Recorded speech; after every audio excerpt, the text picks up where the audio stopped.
Roland, can you say something so I can see? Roland? Yep, I can say something. Okay. Okay. I'm going to change your name from CO to Roland Bovine. So now we're all Okay. set. Okay, Thank you. now we're there. Okay, so we can start. You may start. We have a quorum. Okay, we got a quorum. All right, we'll call the, look at all those people. Technology is still amazing me daily. I'll call the November 16th meeting of the Select Board to order. This is our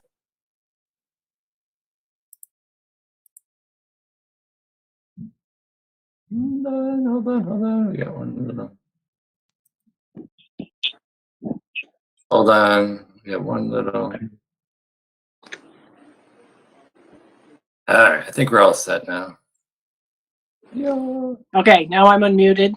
You had muted So me. everybody, right. If anybody's giving background noise, it can ask you to mute. If you're on your cell phone, *6 goes mute and unmute. And Susan will follow the agenda, but take breaks for public comment. So don't feel like you won't be called on, but there will be breaks for public comment. Just have some order when we get to those points. Okay, we'll start again and call the meeting to order. It's November 16th, a little bit after 6 in the evening. Do we have any changes to the agenda? I can tell if they're going to be, or additions? None for me. Good. Okay, is Scott with us? I am. Hey, Scott, how are you? Good, yourself? Oh, hanging in there. So, you probably have an ambulance service budget for us.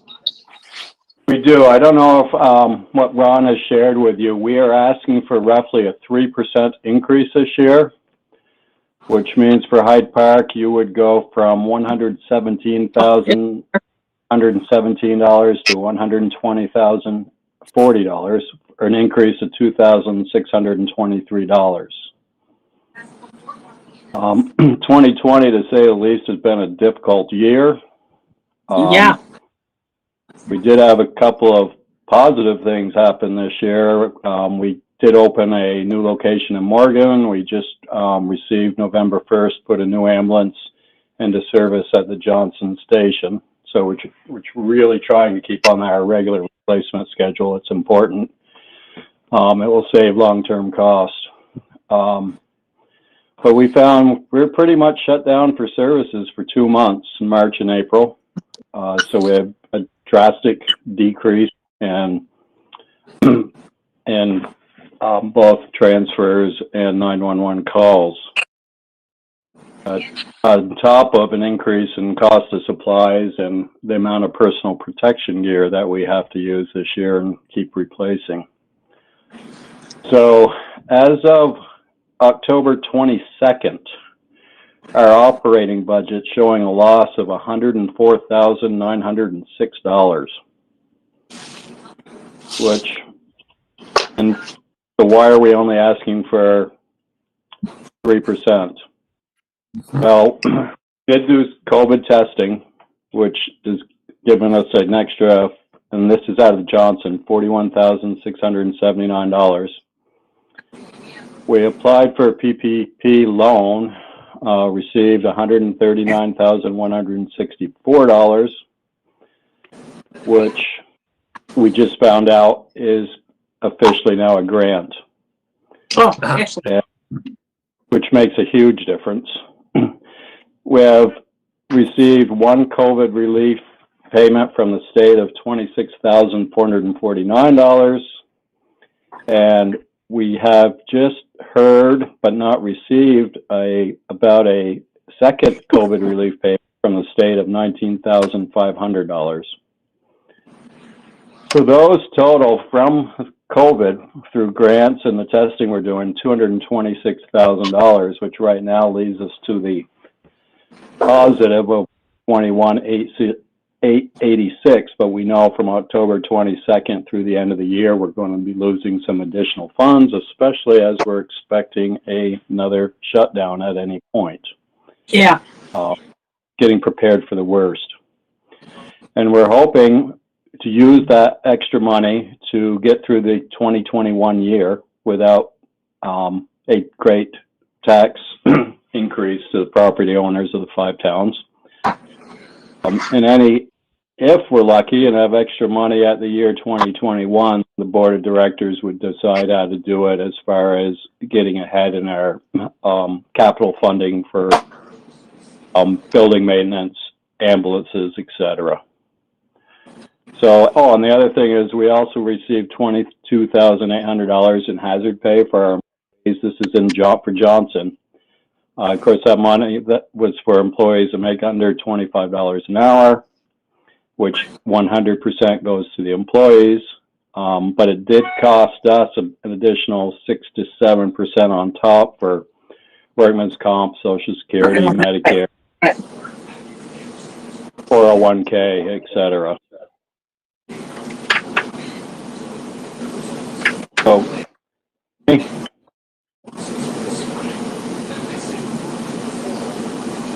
hello? Yeah, you there? Yeah, can you still hear me? Yeah. Okay. You said you think and you vanished. Oh, okay. So I think we're going to be fine this year. Okay. We believe that extra funding will carry through next year and cover us for any shutdowns. And then if by chance there is some money left from those COVID payments, we can determine whether what we do is whether we put it into the capital funds for building maintenance, for purchasing ambulances to decrease additional costs to the taxpayers in further years.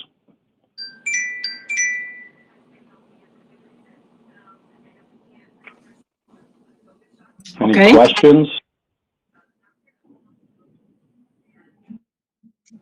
I don't think so. You know, with all the sorts of emergency services, and again, where we're going right now, who knows? Glad there was that money got turned into a grant, and Yeah, hopefully before this is over, there will be more money. You know, the federal government will ship out more monies to states to help with these sorts of things. Yes, we're hoping, but again, we think we're in pretty good shape. Depending as long as another shutdown doesn't last more than 2 to 3 months. Yeah. Right. So, I was going for maybe a month. How's that? Yeah. Well, I think we're all ready for our lives to change back to somewhat normal. But we're doing the best we can, and the crews are doing a great job. I know they're still facing it every day. We had to transfer a COVID patient to Dartmouth today. So they are still in some difficult situations, but they are doing a great job for us. They are. If you will pass along our sincere thank you to them for being willing to do this work and take those kinds of risks. It's again, you don't think about it, but it's so important to have folks being willing to do that sort of thing. Yes, I will definitely pass that on. Thank you. Any other board members have any questions for Scott? No, it's Dave piping in. I have no questions. Dave, we were sure you were hunting. No, just barely made it home. So.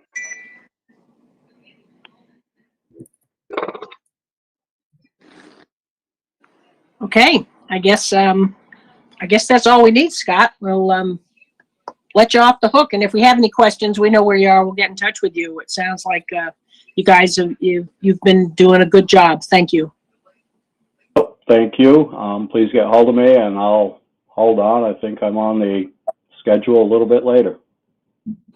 Very good. Okay. Okay. Thanks. Okay. Look, checks here. Next, we're on the municipal budget work schedule and updates. And I see all these library people here. thank you, library people. Thank you for, you know, and I don't think people can say it often enough. Thank you to Amy and crew and all of you for the incredible resource that the library has been and continues to be through this very strange time period. It's a more important than ever resource for the community. So, you want to spend some money this year?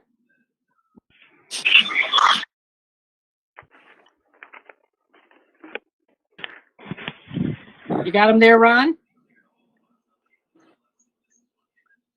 Who's going to be presenting, Jim? You have to unmute Jim if you're going to speak. Okay, sorry. There you Yeah. go. Okay. Okay, now? Yeah, Okay, hi, Good. everybody. I can speak for a minute and then Cy can say whatever he would like to say. I can't really say much more than what Susan just said about how valuable the library is, what a great job Amy's done keeping the library functioning during this very difficult time. Talking directly about our budget, our original intent was to level fund everything except for a small increase in salary, which would have kept our original intent to request a little over 2%. But then 2 weeks ago, we were blindsided by the village water. And that increased our request by about $3,000, which we had not intended at all or expected at all. So with that $3,000 added to our request, that brings our total budget proposal up to about 5.5%. And So the only Jim, change does is, that- I'm sorry. no, I was going to say, does that have the sewer bill in there as well? Yes, it does. Okay. Hey, Sue? Yeah. I got a question. I just printed off their budget here, and I can see where they added 3,000 for the unexpected water. I just heard that the budget went up to 5.5%. On the paper, it says 4.3. Yeah, I don't have the sewer part in there, Dave, yet. So that's missing from the printout you got. The sewer's missing? Yeah, it just has the water 31 or 3,200. So go with the 5% for now, and then we'll update it for the sewer. Okay.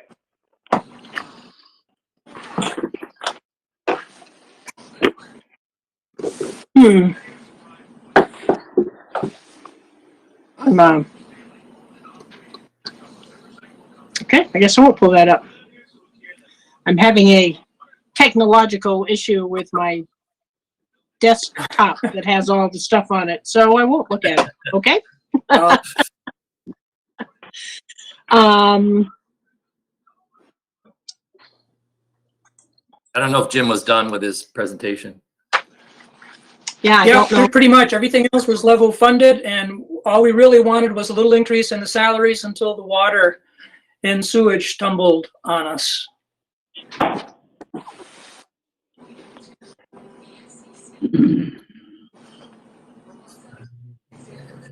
I don't know if there's anything else to really say or not about it. It's exactly the same as last year otherwise.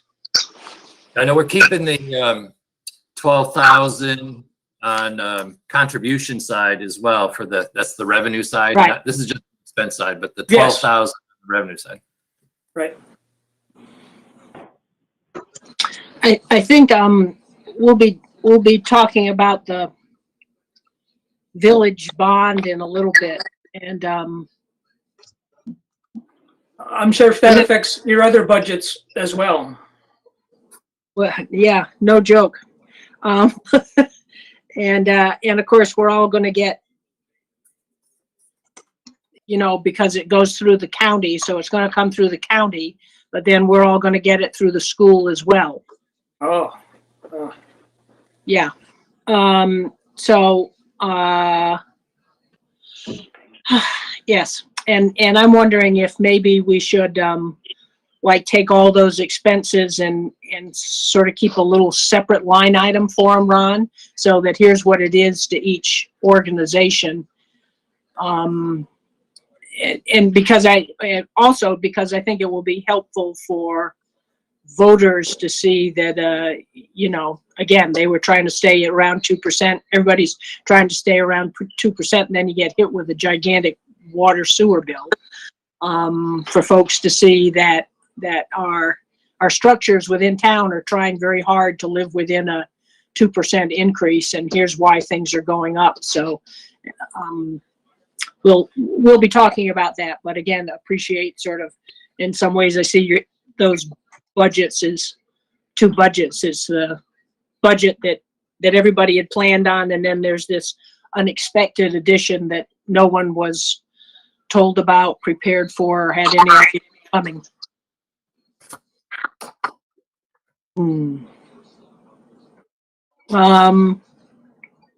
Anybody have any questions for the library?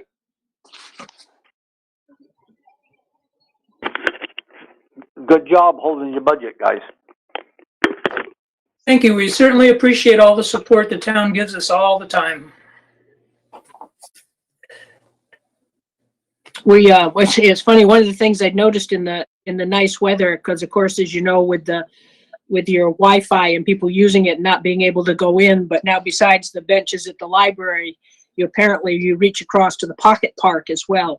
And so finding folks sitting over there in the pocket park using the ability to tap into the library's system. So it's like, okay, right, might as well have people be comfortable, right? It was a little noisy this summer, but hopefully it'll be better next year. We anticipated that, so we expanded our technology resources so we could reach more people that weren't able to enter the library. Yeah, no, that was, and again, I know you've gotten you've gotten at least some partial funding for the changes you want to make downstairs. Right. So, God, just keep plugging away. Well, thank you so Okay. much. Appreciate your time. Always Thank a you, Jim. pleasure. Thank you, guys. Let's see. And now I bet we have a fire department.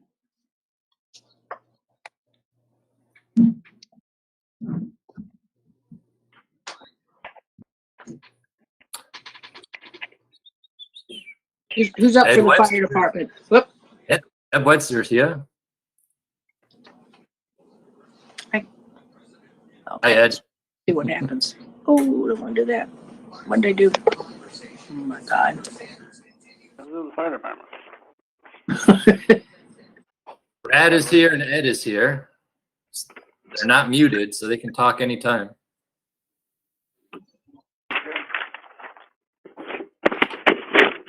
There's Liz. Hi, sorry I'm late. Oh, nope, you're not late. Okay, hey Ed, where are you? Has he unmuted himself? Oh yeah, he's good. He's good on our end. I don't know what.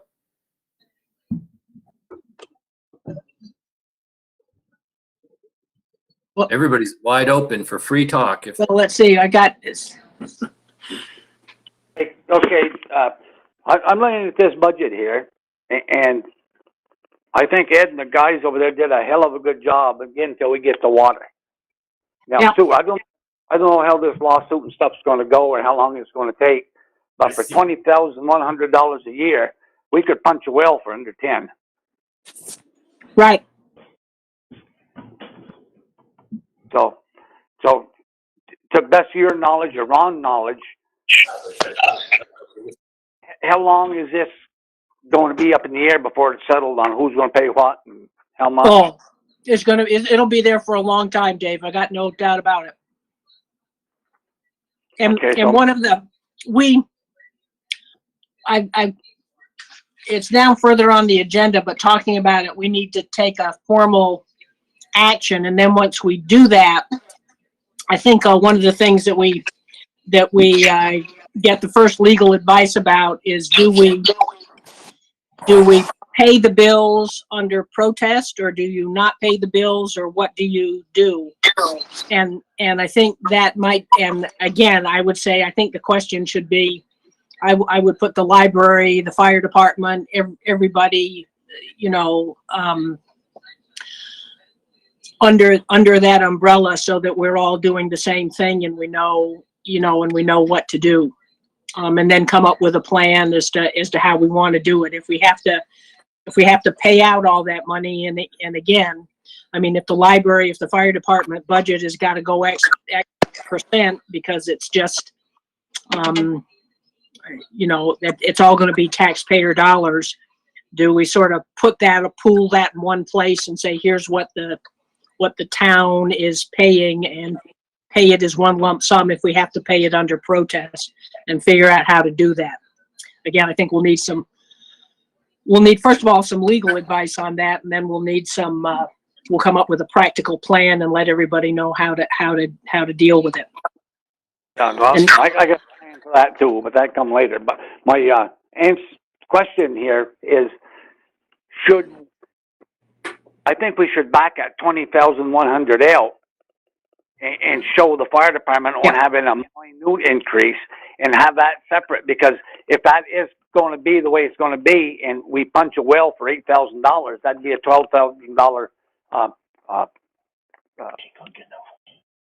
do I want to say? Hello? You know what I'm saying? Is that So it? really, Ron? Hi, Ed. Yeah, I got some technical problems with my speaker on my computer. I got you. Okay. Loud and Okay, clear now. hang on just a second, Ed, because we got you. Dave, I think it's exactly the same thing as I'm saying for the library. You know, that you're right. I think we just need to show, because these folks have worked hard to do to do as close to level funding as these days as you can do with a budget without making serious reductions, and show the whole water issue as a separate item. That is, here's what the fire department is, here's what the library is, here's what the town garage is. You know, so that folks see it. yes, understood. Okay. Yeah, because I agree. Looking at, I mean, everybody, the North Hyde Park department and our department, the library, everybody has worked really hard to do a 2%, 2+% increase this year. And with a lot of strange additional costs for people this year too.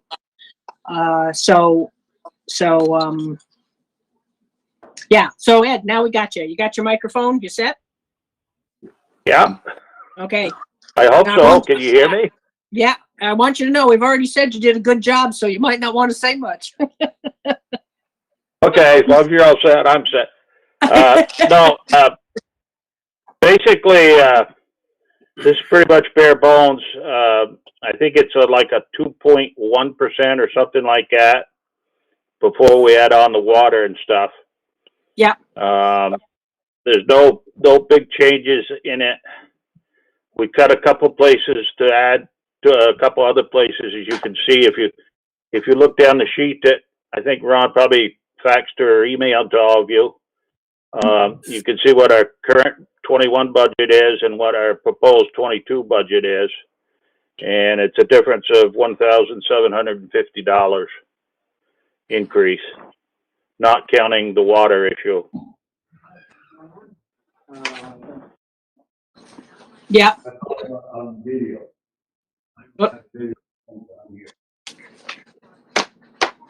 We lost your head.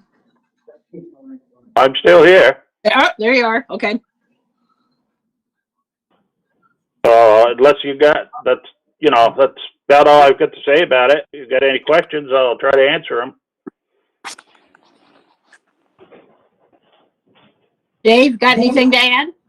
No. I mean, they've controlled everything they got to control. What's gone up, the stuff is out of their control. So, good job, Ed. Thank you.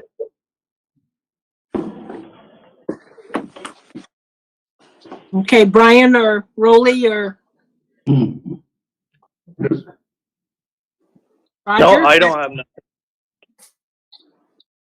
No, when you get done with this article, I have a fellow here who wants to join in here.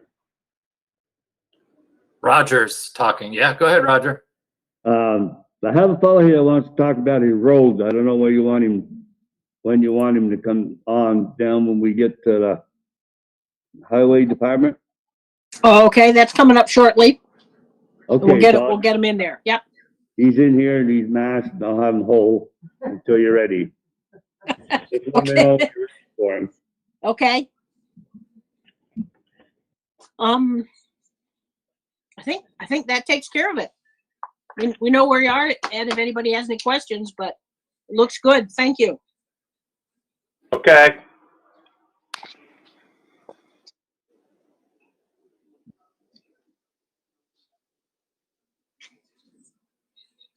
Okay, for the highway department. Ron, what order do you want to do this? Take care of some of the Yeah. little, I think Beam Road is good just where it is because it's you need to follow up on the site visit report and then see what you want to do next. So I know there's people here waiting to hear.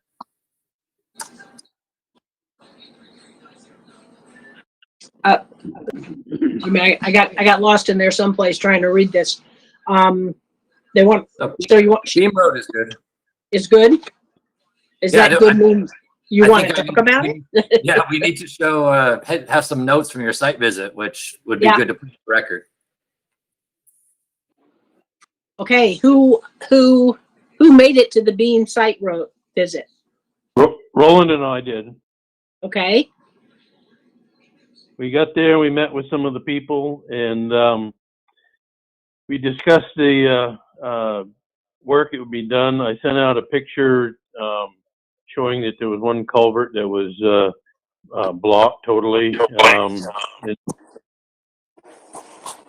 And then also we talked about doing some ditching along that road down through, and then Yeah. getting some permission to put a culvert in across the road to catch the water and get permission for where the culvert's going to drain out. There's a catch basin there that needs to be talked about with the landowner to maybe tie into that catch basin and distribute the water out onto one of the property owner's land there. We need to have those contacts, and I was supposed to do that, and I haven't had a chance to yet with the extensive overtime that I've had to put in at the correctional facility. yeah, I know it.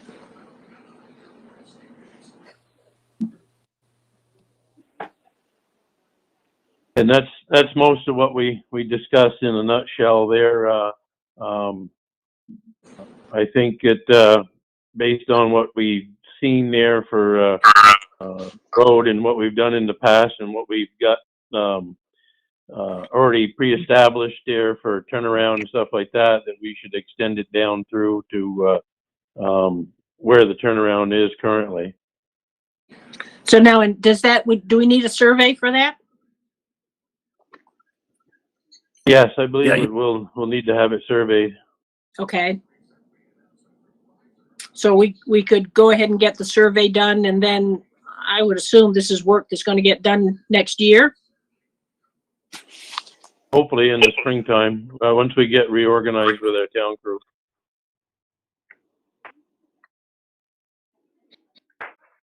Okay, but we can, Ron, when could we get the survey done? Oh, it's just putting the word out. What I heard, I think what Brian was describing is potentially stormwater easements as well, which we typically need to get if they're new, which it sounds like they're new idea for a new drainage, new drainage pattern on that end of the road. I think there might be some survey done already, so we're not starting from scratch, but the turnaround hasn't been surveyed in, so we'd have to figure out what the limits of that are and then have those limits surveyed in. Once the survey work's all done on a preliminary, we present it to the neighbors and select board for comment, similar to what's happening with Prospect Street. Okay. But We we'd could have to eliminate identify. some of that. We could eliminate some of that runoff going down to the bottom of that hill if we just clear that one culvert that I mentioned and send a picture on. Yeah. Roland, do you that- have anything? You were there?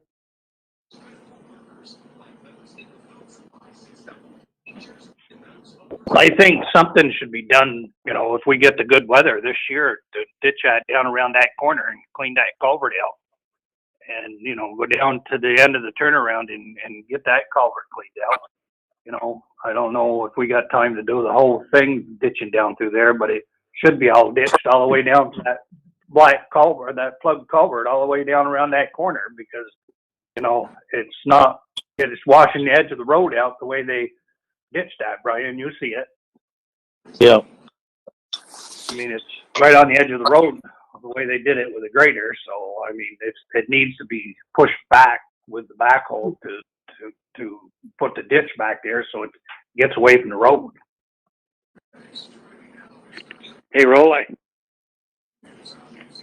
Rolly? Rolly?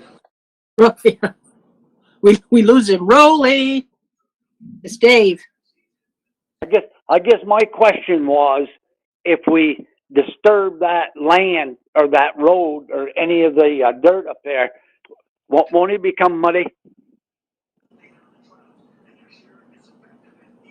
If we ditch that, Roland's not speaking right now. I don't know if he got it on mute, but if we ditch it, all it'll do is increase the flow and get it out of the road. It's not going to hurt nothing if you ditch that. If you have the time and the weather stays with us, I mean, a day up there, we'll have that all ditched. You know, a day, few hours. You know, you could go down through there pretty good. You don't have to lug the material off, because the guy down in the end that owns the place down at the end said that we could dump it right there and he will take care of it with his tractor. He's got a place for it. But, you know, all you got to do is go down the road 200 yards, 150 yards, and you can dump it right there. I thought I heard you say about pushing some dirt back off the road. No. Well, what happened is when they went up there, they ditched a little bit of it down that hill, but they used the grader and they put it right on the edge of the road, Dave. And when it rained, like it was raining, it was washing the edge of the road out, because the ditch needs to be put back where the ditch is, not on the edge of the road. Okay. That's what I see. And I know, Brian, you were there too. Yes, I agree. But, you know, the thing with the culvert down at the end, down at the corner, you're not going to be able to do that this year. That's going to have to be thought of, and the person that owns the land where the culvert would dump the water onto, she was fine with it. We talked to her that day. But Brian, you know, as he said, there's a DI there, and could we hook into that DI and then make it a lot easier? But I don't know that, because we got to talk to the landowner about that. That wasn't the woman that we talked to's land. That was something. And if you remember, Brian, Deanna Junkins was the one you were going to talk to. Yes. Yeah. She helps that lady down there. She worked for the lady. Yep. Yeah. But, you know, if you can give them people a day's worth of ditching up there and dump it down there, I mean, you might take care of a lot of problems in the spring if we get the time. Scott still on? Yes. Scott, you not on? Excuse me, I could not hear that. Are you still on, Scott? You are. Yeah, he's there. Yes. Okay, what do you think? The culvert should be cleaned out, and then we should be able to ditch it if we get the time, and then next year we'll look about putting that water across the intersection, the corner down there. Yeah, we'd be very happy to have the ditching done this fall. We didn't expect more than that because of the time constraints, but we're just worried about more problems in the spring if it wasn't ditched this fall. Well, I mean, it should be done, and I agree with that. But, you know, if this weather holds off, I think, you know, I don't know what the boys are doing now, but I don't know if Ron could schedule that in there or not. Well, they're doing the separator right now. They need to get that done. And we're going to be for the, yeah, we're going to be a little short staffed here. And Mark's on vacation this week, right? Yeah. Well, I think Anything that, I think we got some money in the budget where we could hire an excavator up there for a day, couldn't we? Or am I wrong on that, Ron? Right now, we're waiting for grant money to come back in. So it's going to be that revolving door question of when the reimbursements come, because a lot of money went out the door, so to speak, from the air work. But I think what we can do is we'll add it as a, a fall/early winter project and just make the best effort to get there. Yeah. If the board is committed to that extension of the class 3 to the new turnaround, I don't think Scott's concern is as significant. In other words, if the road washes out, but the town is taking responsibility for it, it will be fixed. So it's not like the other situation where the town was basically maintaining a private road. If the board wants to switch gears and go to making it a public road, then we act like it's a public road so that the plow trucks go down there, the road will get wider, the proper ditches are put in there, and the public can go and access the turnaround to turn around if they want to. The private road signs would come off.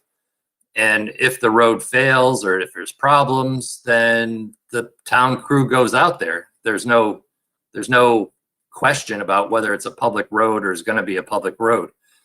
So I think the private sign is gone now, I think. no, I know.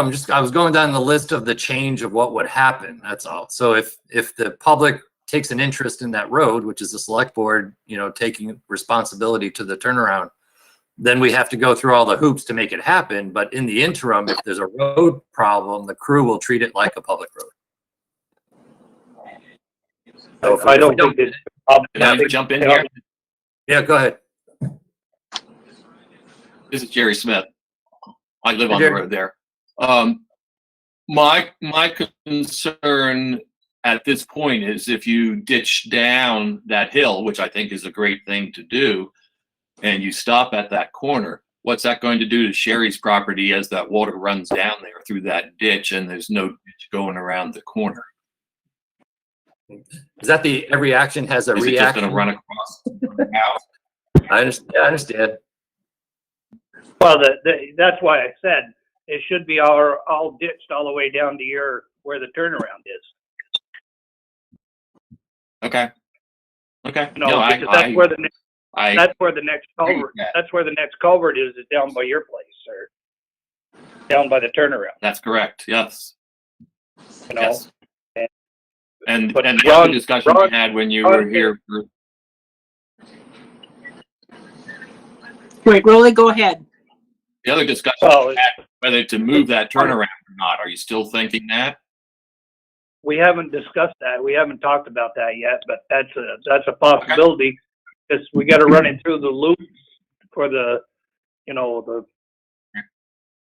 to see where it really ends and all this. We got to get somebody up there to survey it or whatever we got to do to figure it out. Sounds good. So what we're going to try to do at this point is hopefully get a ditch this fall and then proceed from there as far as survey and all that sort of good stuff. And That you correct? still want the material, right? Sure. We can dump it right there. That saves a lot of trucking. Yep. Nope. Be happy to take care of it. Yeah. Okay, So, thank you. Brian, Yes. you got anything else to say? No, I think we covered it all. As long as those culverts get cleared out, I think it should handle the runoff. And if it's graded properly, then it should control the volume of runoff coming off the road and then off the side bank here. Often the woods should manage itself pretty well. Okay. Scott Grizzle, you still on? yes. Okay, what do you think? No, anything that can be done, I know it's all, weather related, what you can do. But I'm just happy that, you're willing to proceed because, before I lived in Hyde Park back in the 1980s, at some point, the town asked the landowners to put the turnaround where it was so they could, it would make it easier for the town trucks to get up the hill from where the mailboxes are presently when they're pushing snow. But that turnaround is kind of in a weird place anyway, with his building being right there. I think if we could come up and get, permission to build another turnaround, I think it would help him. Yes. Yep. And then we would pick up that extra would be our responsibility of, grading, plowing, ditching. Yeah, we could, we'll figure that one out next spring or over the winter. We'll figure that one out. Yeah. But that turnaround's tight for the town boys, and it's kind of a nuisance for him plowing all that snow against his building. Right. Yeah, I agree. I'd be perfectly happy to move that back if that can be done and everyone agrees as far as property owners. Is that your land, or is that the next door neighbors, the woman's up the road? It's actually the people down the hill. They own a little strip that goes across there. That's right. So we'd have to contact them, and we'd have to get a permission and it all heated over or whatever it would take. So that's going to take a while. Sure. I understand. So it sort of sounds like a good winter project to sort of come up with a plan. Hopefully the weather will hold and we can get some basic work done up there this fall, and then take the winter to come up with the plan and what we want to do and get any surveying done that needs to be done. So in the spring we can be, famous last words, in the spring we can be all ready to do the project. There you go. That sounds good. Okay. Thank you. Yes, thank you very much. You're welcome. You're welcome. Roger, Did Roger? just- Yeah, he had somebody, right? Yeah, that's right. I was going to say he has somebody who has a road issue and wants to talk to us. Let's do that before we go to the net zero. John. Yeah, John Hoadley's here and he'd like to talk to you folks about his road. Go ahead, John. Yeah, Susan, you come up there and look Get a at it, little closer. remember? Yeah. Okay, and of course Brian lives right beside me. So he knows. That road is set over. Well, you see what they did to the road there. And, Mark sent that, one of his men up, and on the right-hand side where where we pulled in my driveway, he cleaned that out. He didn't clean the rest of it, and they're driving right over where that gravel is now and crushing it right in. I had to hire a fella last summer. I couldn't rake it. I hired the neighbor's boy, gave him $100, and of course he couldn't get the part. They pushed it way back here. So I had a guy come and break it out for me. And what I'd like to do, if I could get Mark there someday and we'll talk it over about a solution. One of my neighbors says, pretty soon it's going to be right up to my 911 number on my house, and it is. They set that road over wicked. When they built it up, they set it over, 2-3 feet there. And every year they set it over more. And I don't know if Brian can hear me, but he'll tell you. And every year, Yeah, I can hear you, John. And we've had this discussion in the past, and I think a lot of it was stemmed from there's some trees starting to grow along the very edge of the road, and I think that was one of the reasons, not the sole reason, but it was one of the reasons that the road kind of got shifted over towards your house. As anybody with a stitch of logic can see that the road was over to the right or over away from your house prior? I was in hopes, Mark come up the other morning at 6 o'clock, right on the button. And I was waiting there, but he didn't stay there long enough for me to get out and talk with him. He's an awful good boy. And, you know, I'm sure me and Mark could come to some conclusion what to do. I don't know what to do. I can't afford to keep hiring somebody to fix that every year. And I don't know what to do, that's all. And, but the town manager, I called him once and he said he'd had Mark bring me up some gravel where they built it up so high, and well, Brian put the roof on for me.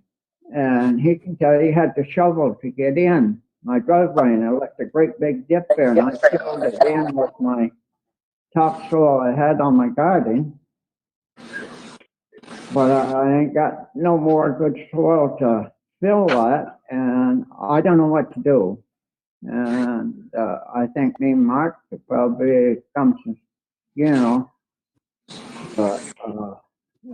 like I told you, Susan, that road probably shouldn't have been plowed, but if Mark hadn't plowed it, then, you know, people had been up in the air, why I didn't plow my road. That's right. That first storm is hard. Nothing's set up or anything. John, how about what we'll do? Because Mark's on vacation this week, and when he gets back, we'll have a chat and see about and maybe Mark and Brian will see if they ever let you have a day when they don't put you to work, Brian. They're just going to keep you locked over in St. Johnsbury pretty soon, I'm afraid. And we can come up and see what we can do for a plan to figure that out for you. Yep, and you know, I know those town boys have it a lot rougher than most people think. I know what they're going through. I've been there, but I think we could work out something. I don't know just what, but I'm easy to please. But at my age, I'm not very good. You know, back when I was a young fella, I could go on in, I could clean that out myself, but some people think I'm getting old. Never, John, never. We'll John, we'll chat with Mark when he's back from vacation, hopefully having gotten his deer, and we'll come up and have a look at it and see what we can come up with for a plan for you. And I appreciate that. And you know, I'm not mad at the boys. Don't. Oh, come on. When I first see it, I get kind of peeved, but yeah, well, but you know, it's just, you know, something has to be done because, you know, it's just ruining my lawn. So. Yep. Okay, we'll put it on the list, John. Okay, and I appreciate that. Yeah, thanks for coming in. Yep. I never been to one of these before. Well, there you go. And now you got one of these where we're all trying to do it technologically more successful than others sometime. Yeah. Ron, how about we go on to net zero? Does that make sense? That makes good sense. Yes. Okay. Is there an update on Prospect Street? So this And is all. Yeah, for you, yeah. Yeah. Well, you folks have a good evening. Okay. Okay, Thanks, John. And I'll Yeah, so come back someday and holler at you. Prospect Street is Like we is talked about reflected on the net zero project now. So you can, Andres Terizo is here to talk about it, and he's going to try to share a screen. Tony's here as well to help with some of the explanations. the only one I know. Hold on a second. I'm going to mute Roger. Yeah, there you go. Okay, and Prospect Street is part of this net zero. So this will be your Prospect Street update. How's that? Okay. Good evening, everybody. Can you hear me? Yep, I got you. This is Andres Terizo with Watershed Consulting. How's everybody doing? So I have, hopefully you can see the screen here, and I'm going to zoom in. And Tony, my partner here, is also on the line. He's going to interject some things too. Just a quick overview on this project. So this is a grant-funded project that I've been working with Ron on now for a while through the Lake Champlain Basin program. We're looking at basically trying to mitigate stormwater from the village and, you know, building off of the streetscape work that was done as part of the feasibility study in the village. You know, we've taken some of those concepts and refined them a little bit, and those are shown on this plan. We've also done a lot of subsurface soils work in the village. We did borings and infiltration testing all over the village to really figure out what the soil conditions are so we can devise a stormwater system which is going to infiltrate a lot of the runoff from the village. That's really the ultimate goal of the project. And so as part of our contract with the town, we're going to be producing a 30% level concept plan showing this whole green infrastructure type approach in the village.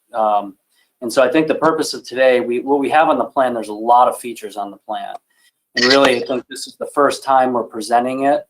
And we can pare it down from here and we can refine it from here. But really, the purpose of tonight, I think, for us is just to get some feedback from the board in terms of anything that you like or maybe don't like, you know, to make sure we're kind of on the right track as we're kind of working on detailing out some of these practices. Anything to add, Ron? Is that a good? You're muted. Okay, so this is part of a large grant that we acquired, he's probably 18 months, 24 months ago for $50,000 to help with looking at stormwater specific to the village center along Main Street, Church Street. At the same time that grant was approved, we had the Better Connections grant going on with Du Bois King, which was looking at streetscape improvements, trying to merge those two efforts together. The plan that we're looking at for anybody that's online with video is also available for people on just the phone. If you're near a laptop or iPad or something, you can go to the hydeparkvt.com website and you'll find the same plan posted on the home page of the website. So if anybody's not tied in and only looking at the phone and they don't want to log in through GoToMeeting, feel free to jump over to the website and grab it from the home page there to look along with Andres. And I think that's right. I think the public input here, there's a lot to go over. I know Andres will do a pretty quick job, but if we can break up the comments maybe by road, or I think we talked about maybe finish church first, and then skip to the west side of Maine, and then finally do the east side of Maine. And then I think as far as anybody having comments that are listening in or want to, feel free to send those at any time to my email address and I'll get them to Andres. It's Ron, R-O-N, at hydeparkvt.com. So this is a public kind of presentation. So we do need public comment, good or bad, or suggestions, and we'll add that to the grant work. Great. So I am right now, my screen, I'm going to start on Church Street and I'm going to head towards the intersection with Main, and I can zoom in on some features. But just to give you kind of the general of these different colors on this map, the red lines are surface type features where we're proposing some modifications to the roadway alignment and also to parking or crosswalks. The blue lines on either side, that's where those are stormwater flow paths. So that's where the stormwater would be expected to flow. So that's why on this up in here, there's a blue line on either side of the road. That's because the water would be flowing down the gutter line of each side of the road. And then there's this other blue color right here, and those are all subsurface stormwater features. So those are the three main colors of this plan. And Tony, just jump in, raise your hand or whatever, and I'll stop talking if you have anything to project as I go down here. All right. So, you know, starting from the top here, we're proposing new curbing on the west side of Church Street to control the drainage. And that's directly a result of the fact we were observing where the drainage from Church Street peels off into some private land here. And we think that the best solution would be to install some curbing on the west side of the road. So that's what's shown right here. And essentially that curbing would come down and we would have a dry well structure right down here, which would be designed to basically take that water from the curb line and infiltrate it into the good sand underground. And likewise, we have moving down here, we have another dry well here on the east side. And coming down into here, you can see we're showing actually some parallel parking spaces right here on the west side. As we're moving down, you can see that the center line of the road, we're actually proposing to shift to the east. So moving down through here. And so now we're right in front of 214 Church Street. And we have, you can see right here, we have a new crosswalk with curb extensions at the post office. And one note right here, so we have a dry well right here. This is definitely a spot where there's a lot of water that comes down and then it actually ends up going west behind the post office. We're proposing to intercept that and infiltrate that water into a dry well right here. So we have this crosswalk right here, and as we go further south in front of 230 Church Street, we're showing diagonal angle parking right here on the west side.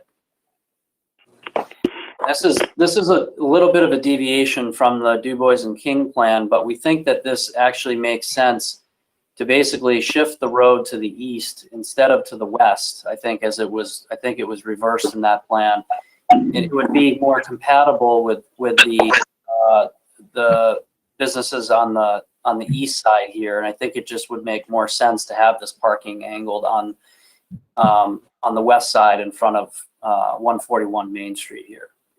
So that's kind of what we're showing in concept. So as we move down, we have new curbing and defined sidewalk on the east side of Church Street. So you can see right here, there's a sidewalk.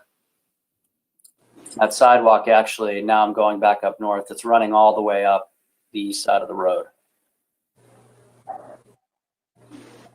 So as we look at the intersection with Main, we're showing, essentially we have these curb extensions. And within those curb extensions, these blue areas, these are going to be, these would be planted stormwater features. You know, on the surface, they would basically look like rain gardens. So they could be planted with nice vegetation, but they would have inlets on the curb to basically take the water and infiltrate the water. And any overflow from those systems would kind of continue on down to the west, down Main Street, any overflow. But these would all be on all the corners. There would be a crosswalk here, here, and here. And no raised table if a three-way stop control. I think one of the other concept had a raised table there. Yeah, this is Susan. One of the issues for the business across from the library,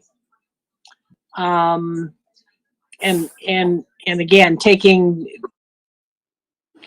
if that remains a garage or repair of some type, I know they're interested in selling, but they're still there as a business. So just thinking of them as a business, you know, they have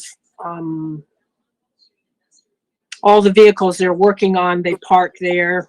Well, I can just see that being an issue. I can already hear them yelling. About well, what? because how they have access in and out, how trucks that make big deliveries to them have in and out. If you run a sidewalk all the way through there, you've cut that side access off for them. So it is an open, it's an open sidewalk. I was going to say, they could drive over that. An open sidewalk.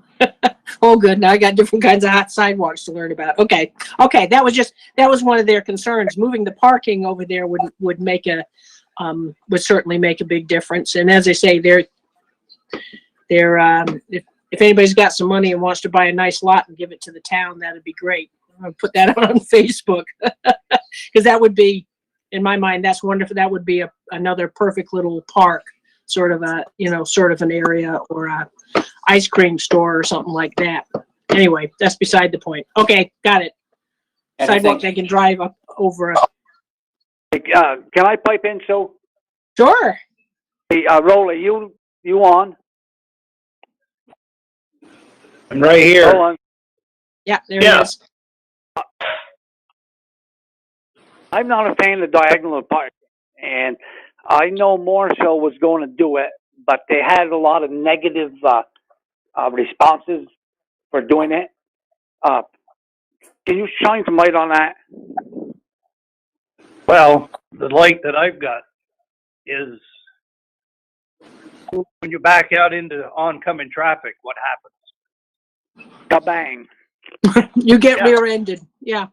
Well, it's illegal to back out of any places like that, you know? And I mean, that was a big thing they were going to do over in front of Morrisville, everything. And I noticed they never did it after I left. And one of the biggest problems were because people back out to the road and they get hit, and it's automatically the person's fault that's backing out into the oncoming traffic. It's against the law. Yeah, and another thing I don't like about it, a car is longer than it is wide. So you come down through there in the winter with people parked there and removing some snow. Yeah. You're not going to get the width of the plow. Plus, there's a curve in the road too, up above. Right. You can't see as far as you should. That's right. You come around. You're almost to the library, so you're almost to the post office where you could see those people pulling out by the library, on the side of the library. So I guess I'm not a fan of that diagonal parking. Yeah. Yeah, and we know we have an issue with the speed that people come off the roundabout and come down that street. I think you're right. I think diagonal parking there, we are asking for trouble. One of the, putting the crosswalk at the post office with those curb extensions. Yeah. In addition to just getting people across the street, that is basically, throttling down on the road and is meant as a speed control just before you get to the center of the village and that parallel parking. I agree that it's a restraint for the traffic, but it also makes it harder to maintain the road because of the curvature in it and make sure it gets cleaned out properly. I know they put them in like Montpelier, and the work crews down there have to go in literally and hand shovel out some of the areas because they can't get it with the machinery. And I got one more question about the sidewalk on the east side. Mm-hmm. Why are you having a sidewalk there anyways? Because starting right from the intersection, you got John and Judy's parking like Sue just come up with. Then you got the apartment house, and that apartment house is all curb cut, so the renters can pull in there and park their cars. Then you got the Park Water and Light Department, which is all parking lot. Yeah. So they pull both sides of the building. So I don't see why you even got a sidewalk on that side of the road. Well, yeah, I mean, I think, it was connecting the crosswalk up here in front of the post office, right? If you were to, basically a way to navigate from the post office down to the center of town. And so in this, we lose, if I'm reading it, we lose the existing sidewalk, we remove, or is that still there?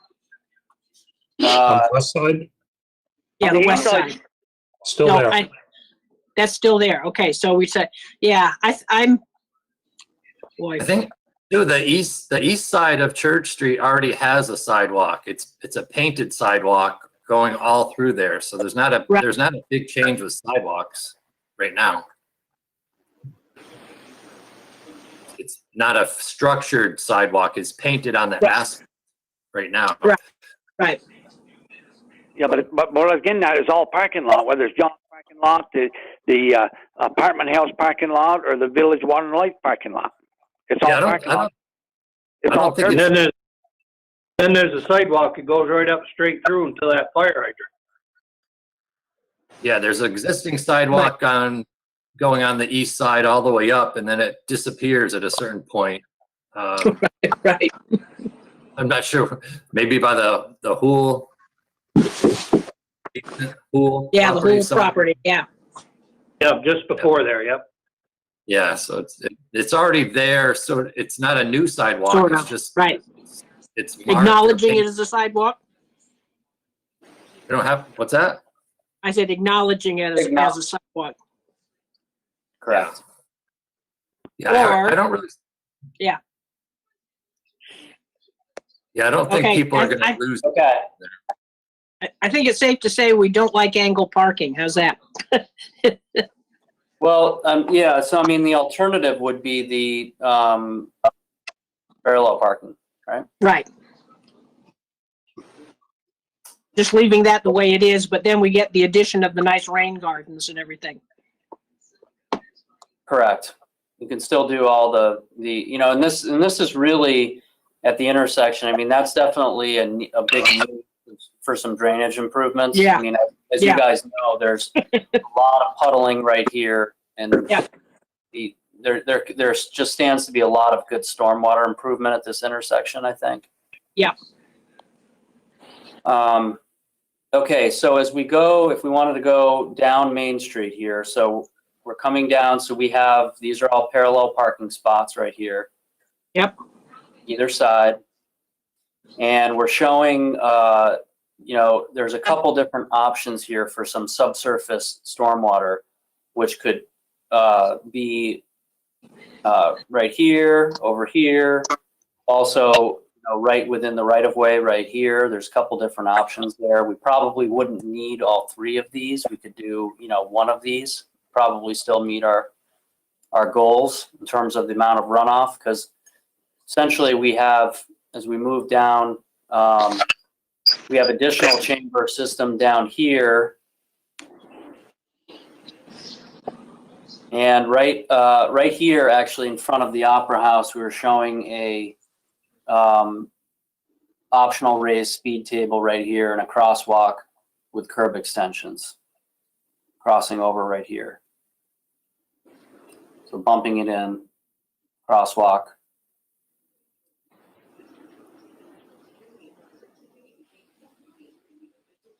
And then down at the end of the street here, we're showing a large stormwater feature in the yard of 25 Main, which is the Jim Pease's family's property, I believe, right? There's potentially an option to have some stormwater over here.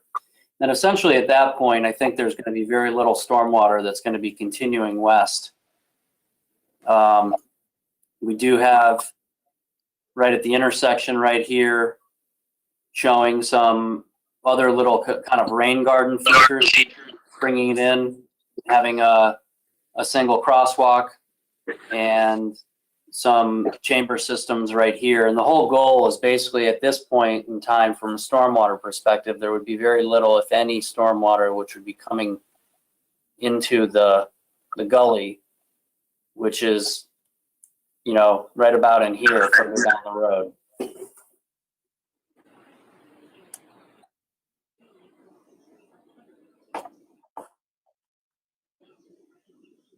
Anything to add on this side, Tony? Back toward the courthouse. To just note on the south side, we're moving the curbing to the north so we can get a green strip between the sidewalk and the parking. And that was from the DuBois and King. Right. Okay, yeah, new green strip along the south side, right? And that goes from Prospect to Depot Street, so the whole way. Or right to here, Prospect.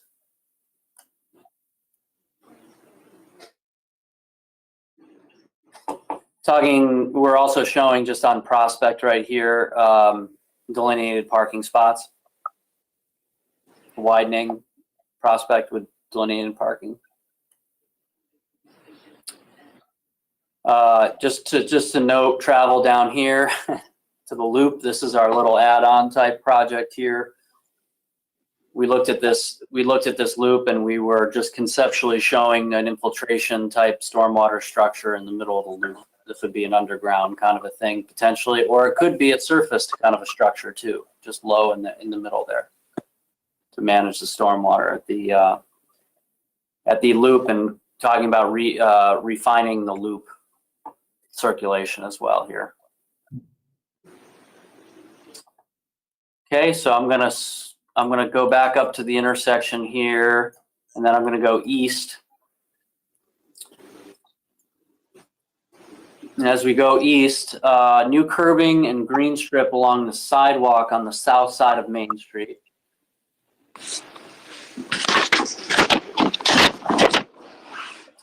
Then we're showing up in front of the state building here. We were showing some rain garden type features, and actually proposing a crosswalk right there as well. And the concept is kind of making this state building there kind of a focus point, and kind of having some nice landscape type features there. I don't know how to get it. Or CBS's David Magno. And shut it off.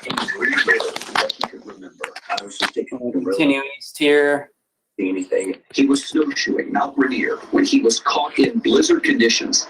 Couple other stormwater features.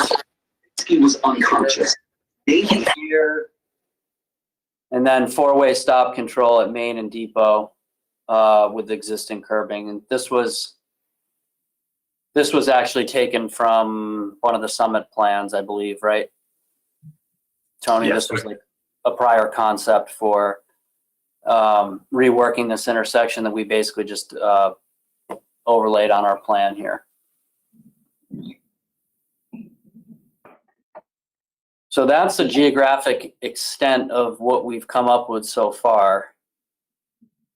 So if there were any other questions on the Main Street part?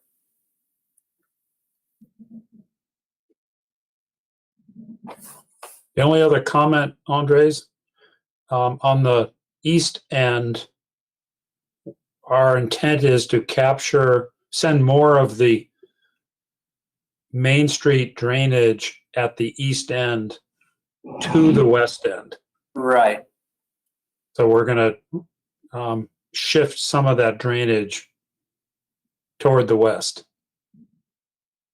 Right. The surface divide is about here at like 25, but we're talking about basically, I think, picking up from all the way almost back here. Correct. And bringing it the other way. And the reason that we want to do that is because we have more opportunity to get rid of that water if we bring it west. Whereas at this point, you know, we're pretty challenged because the slopes get steep and the soils, I think, are not as favorable over in this side of the village as they are down at the other end. So we're intentionally, as you know, bringing it back the other way so that we can put it into those infiltration galleries and basically get rid of that water.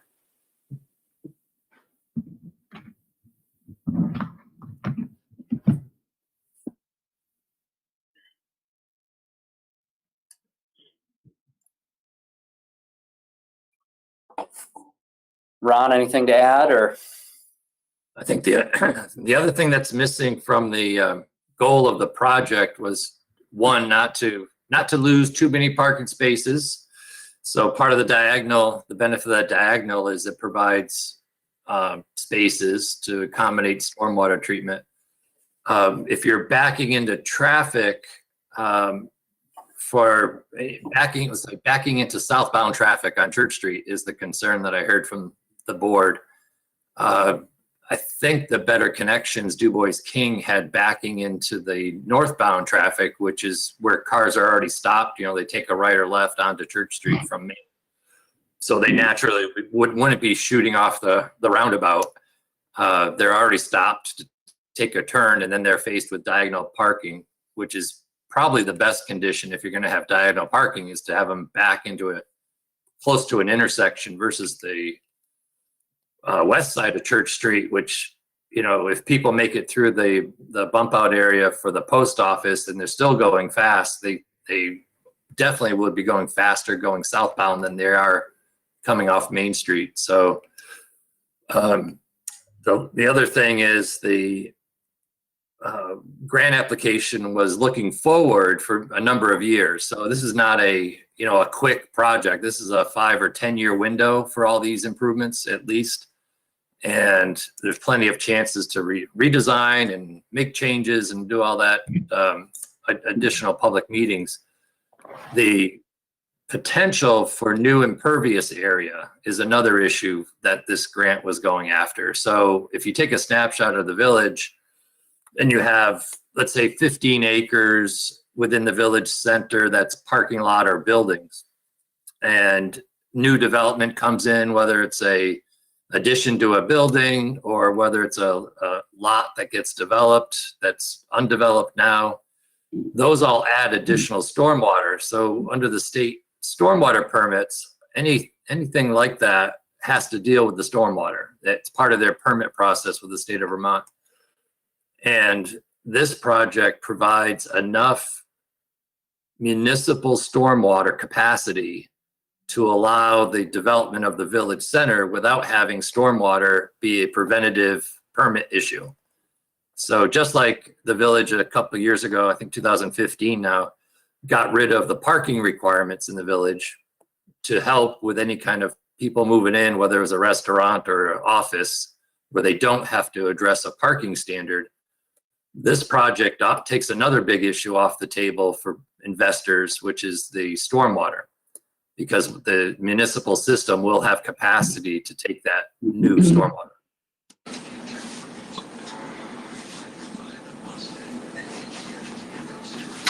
Yeah, with the exception of just having from the previous, I'd say take out the diagonal parking, leave us parallel parking there. I think there are several other places thinking long-term that some parking might be developed, and folks that have property in the village have talked about developing some off-street parking. And I know what a negative response people have to that kind of parking. So I don't want them to then not pay attention to the rest of a very good plan because they don't like the parking.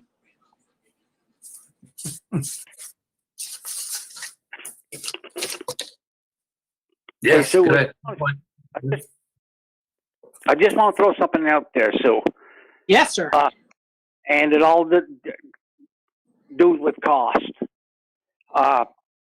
With your little rainforest, whatever you called it, rain gardens and stuff on that side of the road, the money to build that, also on the sides, the money to do your curb in and your strips and all that stuff, what is the cost of that compared, considering buying John and Judy out and put that in the parking lot? You don't have to worry about your parking on the side. Well, again, that's what I was saying. I think because again, this isn't a plan. We're not looking at saying, oh, we're going to do this in 2 years, sort of a thing. This is a long-term look as how you want to develop and taking care of the stormwater and stuff. And that's why I think up behind the old hotel, there's conversation about eventually doing some nice parking back there. And I think ultimately, if we end up with that, with John and Judy's spot, you could do some You could deal with the parking for the tenants and get them off the road. You know, you could do a few spaces there. You could do a little parking. I think there are a variety of things you can do there. And again, looking forward, taking care of the stormwater. It's nice because you can now do it in ways that add aesthetically to your community instead of just having great big ugly drain sorts of things. So I think long term, I don't know that I'm not so worried about the cost of the parking. And again, because this is a long-term plan, you take a number of years to sort of then stage it out and do it and say, okay, we go looking for money to do this. There are different pockets of money available to help do this kind of work because it's all about cleaning up stormwater. So I think the first thing to do is to have a good thought out long-term plan and then break it into segments that, you know, it may take us 10 years to get it done, but that's okay. Any little bit that we do, again, having in a few heavy rainstorms, gone and watched literally the sheets of water pour down that street, then go around the corner and pour down the hill. This will all slowly but surely make a big difference to it. So Dave, I guess I'm saying I don't think it's not as though suddenly here's a $200,000 bill that we've got to do all at once.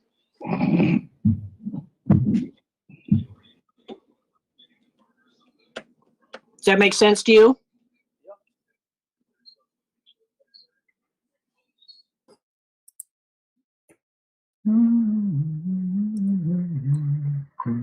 Got any more questions? Just a what's next from Andres. Right.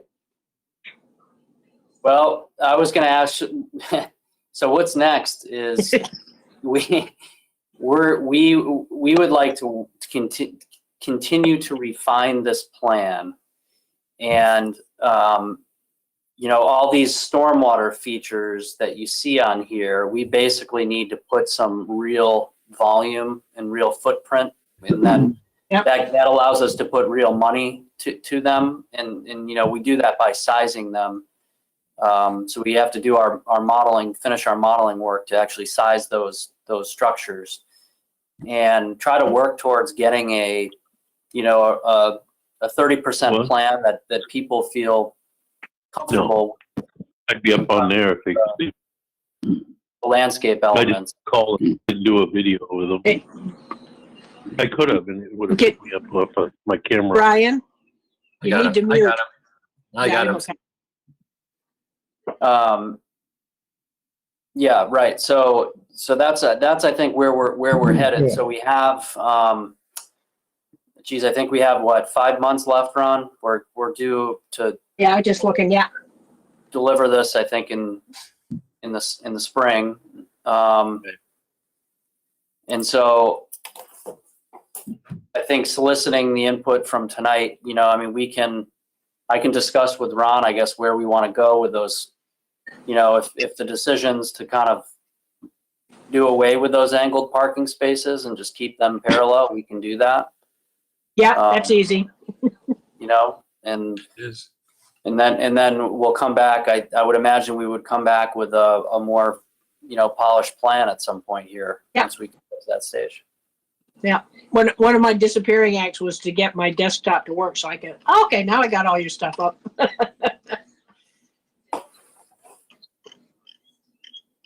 No, All right, that sounds good. Yeah. Okay. Okay, great. Well, Ron will have a copy of the plan, and as he was saying, you know, we'll just wait to see if any other comments come in, and then we'll move ahead. Super. Thank you. Appreciate it. Thank you for your time. Thanks, Tony. Thanks, Andres. Good night, guys.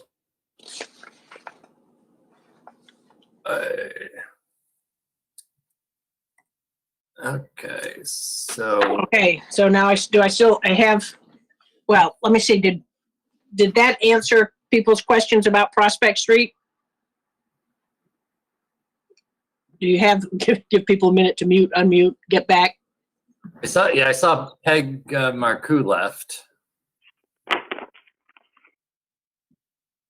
but I don't know who else is on from Prospect. Okay. Well, no, they can chime in here sometime if they want to. Yep.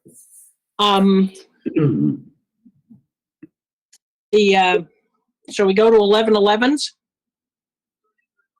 Sure, you can do that. Okay. Then we'll be done with highways.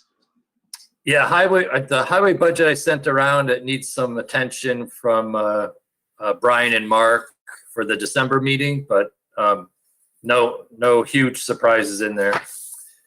But back to the 1111. So everybody's familiar on the current board with the process for 1111 review of any work in the town right-of-ways. That includes village streets, North Hyde Park, up in Garfield, wherever you are. And we've had some letters that were written to the village of Hyde Park regarding the need to acquire the 1111 before they did their utility work.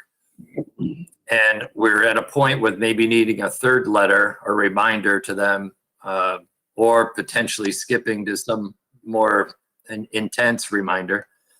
So that's what we're going to talk about for 2 seconds. We have a series of sites within the town that were either begun or completed by the village without an 1111. And we actually do have a good 1111 permit for the water project. And we have some applications that were submitted for other projects that weren't issued. So it's kind of all over the board. And the most recent one was a couple weeks ago with a pole placement up near Dave's house. I think it was for the Monash project. And I think Mark French went up there to measure it and found it was 27 feet from the center of the road, but that the wires would go across the road. So 1111s cover wires as well as poles, new plumbing, water, sewer, whatever. And we need to have something done. So anyway, we talked to the town attorney briefly to see what options are, since they already have a 2018 letter, a 2019 letter from the select board saying, get your 1111 before you do anything in the town right away. And now we're at 2020 needing some additional action by the board. The town attorney's option list is 3, basically. One is send a third letter, which is basically a repeat of the 2019 letter. Just a reminder kind of letter, get your 1111 please. Or we will potentially have to pursue legal action, is where that letter went. The second option, and that's about a $500 cost to have the town attorney review it to make sure the letter's current and active, accurate. Second option is a third letter again, but attached to the letter is a complaint, a formal complaint that the town select board would file in Superior Court. And that draft complaint would not be submitted to court, but it would give the village trustees the prelude to a formal action. The third option, and that was $1,000. A third option is much more expensive, which is to skip the letter and basically file a complaint with Superior Court for failure to comply with the 1111 statute. And that is starts at $5,000 and could end up with a trial case between the town and village, which there's no number for that, but just preparing for that and getting to the first step is a heavy cost. So it's kind of up to the board to what level you want to do it. Usually most people, whether they're residentials or businesses, respond really well to the first letter. So we're kind of moved beyond that to potentially a third letter. And at some point we need to have a good respectful process of the 1111, which we don't have right now.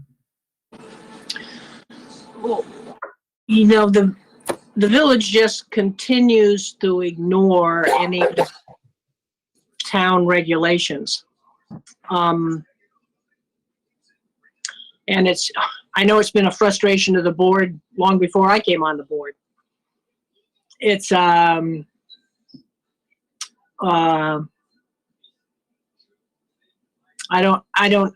just try to think if if this were an individual person who kept doing this, I think we probably would have responded with a letter from a lawyer a lot sooner.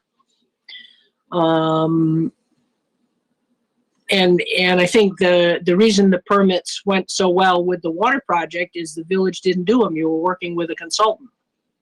And it's not a complex, it's not as though we're asking something that's going to cost the village money or take up a lot of time. They could have their chief pole person just let Ron know say, here's what we're doing, and we're doing here, and we're doing there, and it's okay. I mean, this isn't something that's going to be a big burden, or that would be placing a big burden on the village to, basically what we're asking is to politely tell us ahead of time when they're digging in our right of way.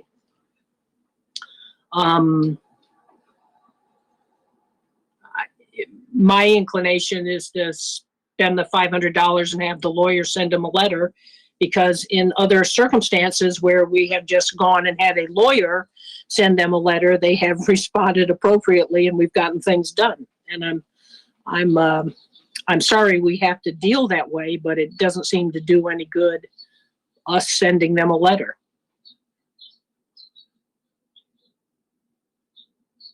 You know, I agree with you, Sue. If this was a private sector, we'd be hanging a lawsuit on them. I agree with you. Have a lawyer send them a letter so they know what the rules are, and the next time, fine them. Yeah. Yeah, I think that's the second option, which was David Rue is the town attorney who sent the 2019 letter with all that information you just mentioned, Dave. He can send the same letter with a 2020 date, and the second option was including the formal complaint to Superior Court, which is that whole process of the third letter plus the complaint, which is a draft, is $1,000. The $500 is just having him reissue the 2019 letter without the complaint. You know, it's not very hard to do things right. Well, it apparently is. We talked about this for 3 or 4 years now. This put it to bed. Yeah, so go with the spending up to $1,000 and have them send the letter, or can, Ron, you'll know if you talk to them, can you sort of two-stage it? You can send them a letter, ask for something back from them, and if we don't get it, then you file it. Now that takes too much time. Fool with it. Yeah, they've gotten their letters. They've gotten their letters. They followed the process too. I mean, that water project one worked really well, whether they had support or not. They still waited, talked about it, came up with a good set of conditions, and it's in place now. So I don't know if it's just getting used to something that maybe was done loosely, 5 or 10 years ago, where they never asked for 1111s, and we're just trying to train them. But we've done it. Two formal letters have gone out saying, if you don't do this, we may have to fine you. I think the formal complaint really should open their eyes, I guess, to the risk that another violation is going to trigger what Dave is suggesting is the fine and penalty, which can only be done through the court system, Dave. It's not we don't have a fine that we can ticket them. It's got to be issued by a court, judge process. Yeah, well. Rolly, Brian, Roger, what do you think? Go ahead with it. Okay. I think if a couple of them got stung a little bit, the word would get out. Okay. I'm fine with it. Like David said, if it was individual, we'd do it to them. They're no better, they've been warned, so we might just well send it, get it over with. Yep. Okay. Got it, Ron? Yeah. What I'll do is have David work on that, and if you can, I think it's probably should be a motion in the. Yeah. Okay. Need a motion that we have the town attorney work on a letter and. Not draft, but not send the complaint, but send it with a third letter. So that would help. Second. Okay, Roland and Brian, I got it. And Brian, yeah. All in favor signify by saying aye. Aye. Anybody opposed? Anybody abstaining? Okay. Now, poor Gihon Valley, they've been sitting there forever.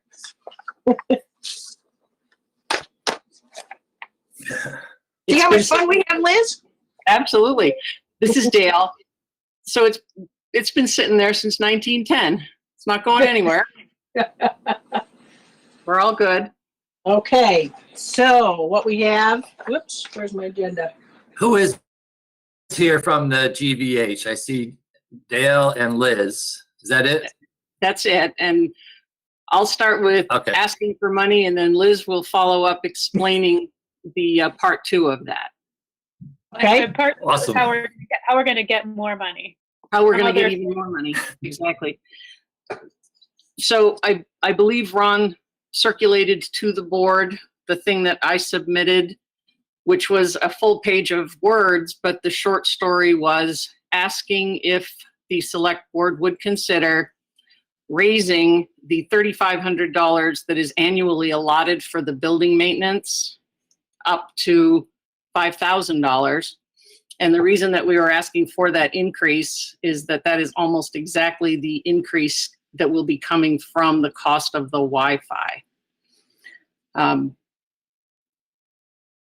Did everybody get the sheet of paper that got sent around? Yeah, I got it. Okay.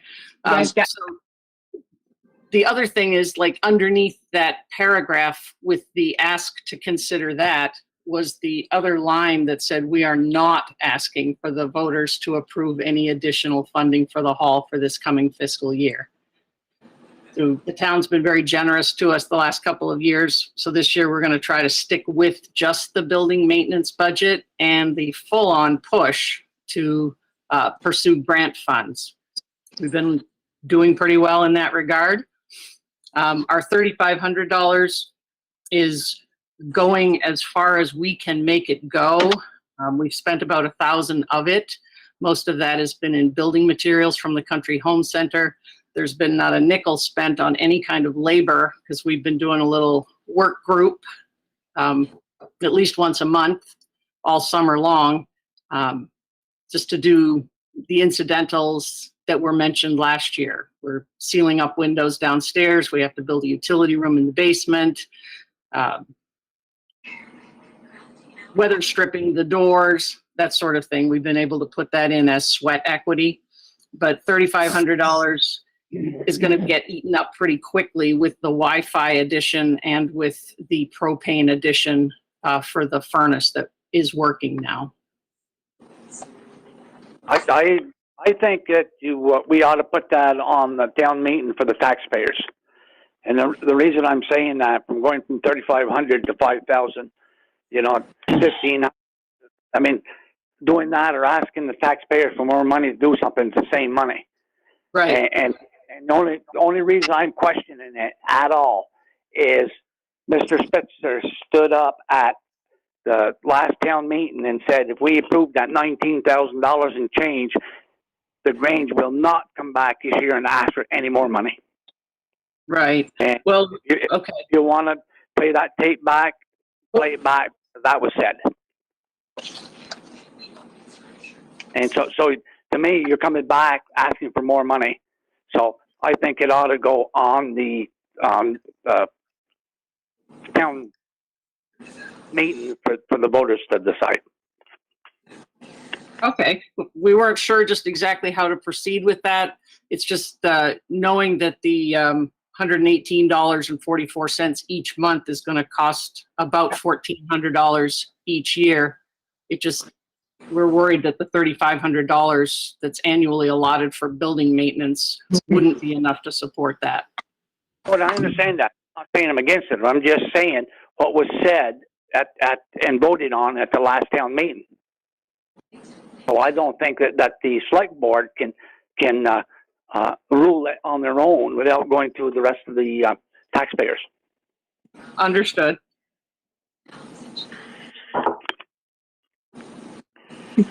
Yeah, I think that's probably right, Dave, and it's interesting. It sort of ties into well, again, they're already asking whether, when people are asking for an increase, usually you have to do the petitions and everything. And looking at with COVID and everything, that do we sort of waive that requirement and we'll just do them, we can just do them individually? This is an internal town committee, so it's not subject to that policy. Doesn't need to be? Right, okay. No, it's just like the planning commission or zoning board or, yeah, they're not an outside service. Okay. Yeah. And then, we were also, Ron brought up the possibility that since we do collect donations, that would it be smart to identify that any of those or some amount of those would go back toward or against that budget, so we might not even need to use that increased amount of money?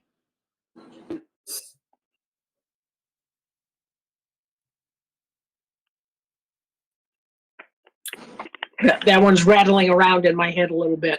Right, well, these were just right. dotting I's and crossing T's for you. We have not been able to have robust fundraising because of COVID. However, we have held 5 events this summer where the doors have been open to the public and the donation jar is out there. Things like the road rally, which were very popular, brought in a little over $100. It doesn't sound like much, but the same thing occurred with the harvest contest that we ran. We were there for Green Up Day. We were there for the 4th of July. So we did our best to have some kind of fundraising, and we can only hope that next year will be better. Yeah. It has to be better. And then to be able to actually have events there, which everybody's been dreaming of, it may very well be that we don't need to spend a single additional dime out of the town's money. Right. Well, I think Dave's right. How about we'll put it in the warning. And again, you guys can basically make this same pitch then. How we're going to do it, I have no idea, but. Yeah, that's well, town meeting and what's it going to be? I think right. What does that look like for anybody? Exactly. Yeah. Like this. Yeah. Yes. Or a combination thereof. I think, but we'll. Oh boy. Well, there are always interesting challenges all the time, aren't there? But I think Dave's right, just because that's what Al had said, and that it's appropriate when you're asking, and it's not us being opposed to it at all. It's just and it was I know I mentioned as a concern when you went ahead with the Wi-Fi, was this going to be an issue for you? And again, I think if it were any semblance of a regular year, you'd be able to raise enough money to, that you wouldn't need the extra money. But as we all know, it's not a regular year, so. There isn't. So will that work okay for you guys if we put it on the town meeting thing? Most certainly. It's however you wish to handle it the best.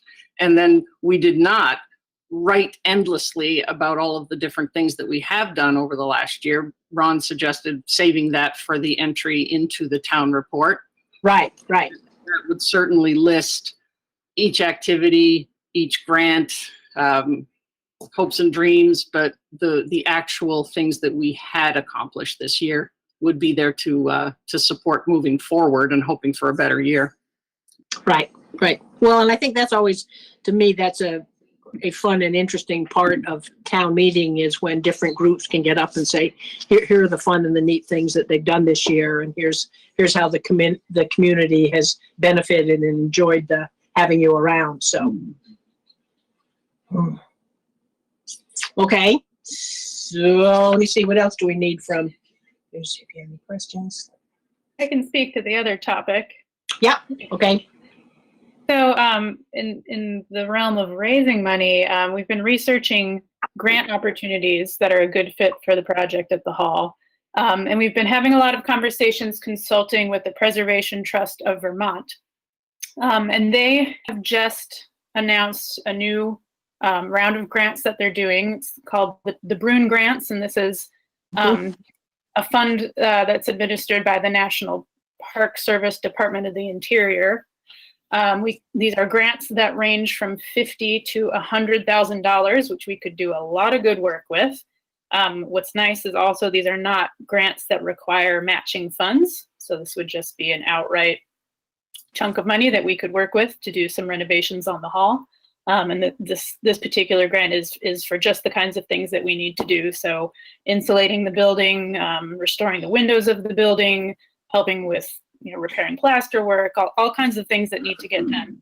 The thing that I wanted to raise with the select board is if we were to go for this grant and be so lucky as to receive it, one of the conditions of the grant is we would be entering a relationship with the Preservation Trust of Vermont that would be a 15-year easement by which any work on the building we need to go through, and when I say work, I mean significant things like redoing the siding, redoing the windows, not small things like replacing a light bulb or painting a wall.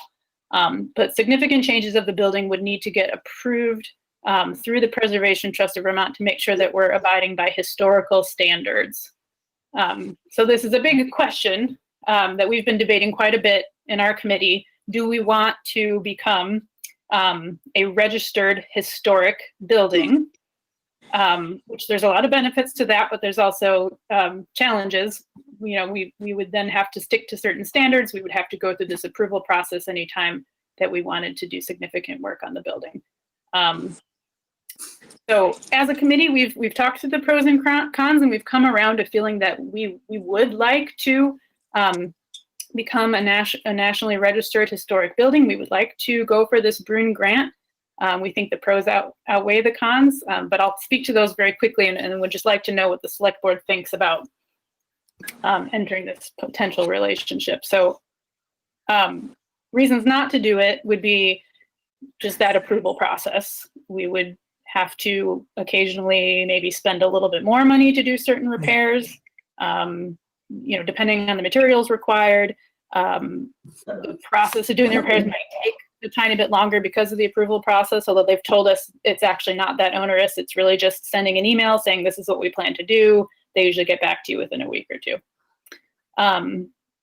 Those are the reasons not to do it. The reasons to do it are we would be eligible then for quite a few different grants that are aimed for historic buildings. So National Park Service has this grant. Preservation Trust has a bunch of other grants that they do on a cyclical basis. So, maybe next year we do the Brune grant, maybe the year after that we could go for a different grant. So there's a lot more money out there that's earmarked for historic buildings. And I just did historic in air quotes for those on the phone. The other thing that we realize is really valuable is if we enter this relationship with Preservation Trust of Vermont, they then become an invested partner in the building. So they will help consult us at many points along our journey as far as, what sort of contractors could we be working with for this work? How do we do this so that we do it right and don't have to go back and do it again? How can we do it in the most cost-effective manner? Because this is their whole business. They work with historic buildings day in and day out, so they know all the people in Vermont that can help us do the work that needs to get done and how to do it right. So they'll be really invested in making sure that what we do with the hall is a success. And then we also think, becoming a registered historic building has a lot of appeal for potential revenue streams. So imagine someone wanting to have a wedding. If they can say it's at this historic registered, landmark building, that's a lot sexier than just, it's at this old building. So I think we could really capitalize on the marketing potential of being an historic building as well. So that's the facts. But I wanted to see what the select board thought about this before we move forward with putting together the grant application. Liz, it's Brian Shackett, and my question is I'd like to see some sort of a long-term plan as far as restoration to the building, where you want to see it, what your outcome will be. That's basically what I'd like to see. When I was filling in for Roger, there was some issues that came up there where I was talking to with Al, and I'd like to see those addressed at some point. That's my major concern. It's just some sort of a direction of where it's going to go and what your outcome is going to be long term. Yeah, that's a good point. And we do have a document that we put together over this past summer when we were applying for a grant from the Vermont Arts Council, which we did win, which I'd be happy to share with everyone on the select board. So we have this document we're calling Facility Improvement Plan, and it's kind of laid out our priorities for the repairs we want to do. But it's a living document. We may evolve it as we learn new things. And we've also, we've got plans to work with the Preservation Trust of Vermont to do an assessment with someone who can tell us specifically how we can approach the project of restoring the windows, and how we could approach doing insulation and like energy efficiency for the building. So that's something that we're currently aligning up with them, and it's a grant that we've already gotten approval for. So that's something that we can add to that report. Great. That sounds like a great start. Yeah. You know, I can understand why you're looking at that money, but you know, sometimes be careful what you wish for. What you're going to be doing is taking it out of the Hyde Park hands and put it into a federal program. And I can't think of a federal program that ever benefited the people. You know, and I kind of like Medicare. When I get that age, I may. But what I'm getting at, and I'm going to use an extreme example. Say down the road, Hyde Park voters say, "Okay, no, enough's enough. The place is not paying for itself, or some." And I'm using it extreme. Would not be able to do anything if we're locked up into this. And you hit on it. Now you start having functions in there.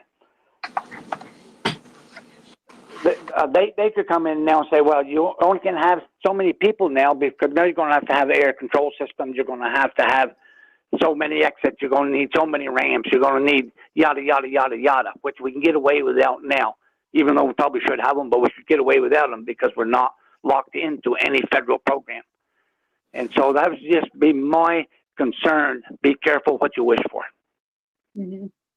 Yeah, and to with that in mind, we have reached out to a similar hall in Guilford, Vermont. It was also a former Grange building, and they have been working with the Preservation Trust of Vermont. They received the Brune Grant the previous year when they did this program. We haven't had a chance to connect with them directly yet, but we wanted to hear from them, you know, what's that relationship been like? Has it been onerous? Has it been beneficial? What could we learn from their experience? Is there a time factor on this grant? It's a moving deadline. So the deadline for the grant was supposed to be, I think, December 15th, but I just heard today that they're probably pushing it back. Because if you've got time, I think it's worth doing some more homework on it. Mm-hmm. And of course, then there's always you apply. It doesn't mean you're going to get it either. Right. But it's having seen around the state and worked with the Preservation Trust Fund. It's a terrific group of people, and it's sort of one of the process you guys have gone through and thinking about it is. Once something is an historic building, you can do, we've done a couple of bridges that we got them in as historic sites. But then they'll come in and tell you what you do and what you need to do, but then you have everything you do is going to be a lot more expensive, but the door is open to all kinds of money that it's not open for now. Those are the sort of the two sides of it. and lots of people and other foundations will help with funding once a building has that official designation, because sort of for what Ron is saying, gee, that 15 years down the line, the town isn't suddenly going to take it and I don't know, turn it into I don't know what. Because you're locking yourself, you're locking a building into something and the people that support it. And as I say, listening to you, you guys have gone through the pros and the pros and the cons. I think it would be very helpful to talk to. There's a Grange that's done it, but if there are some other sort of smaller projects that have done it, a lot of times the historic buildings are, gigantic multi-million-dollar kinds of things that they get into. So people that have gone through it, and particularly if somebody that's done it for a while, they will be aware of the downsides. But it absolutely opens the door to all kinds of grants that will not be open to you any other way. Yeah. Yeah, and Dave, we were right there with you. Earlier in our conversations as a committee, we had a lot of hesitations for all the reasons that you're raising. So definitely eyes wide open to that. I just think as we've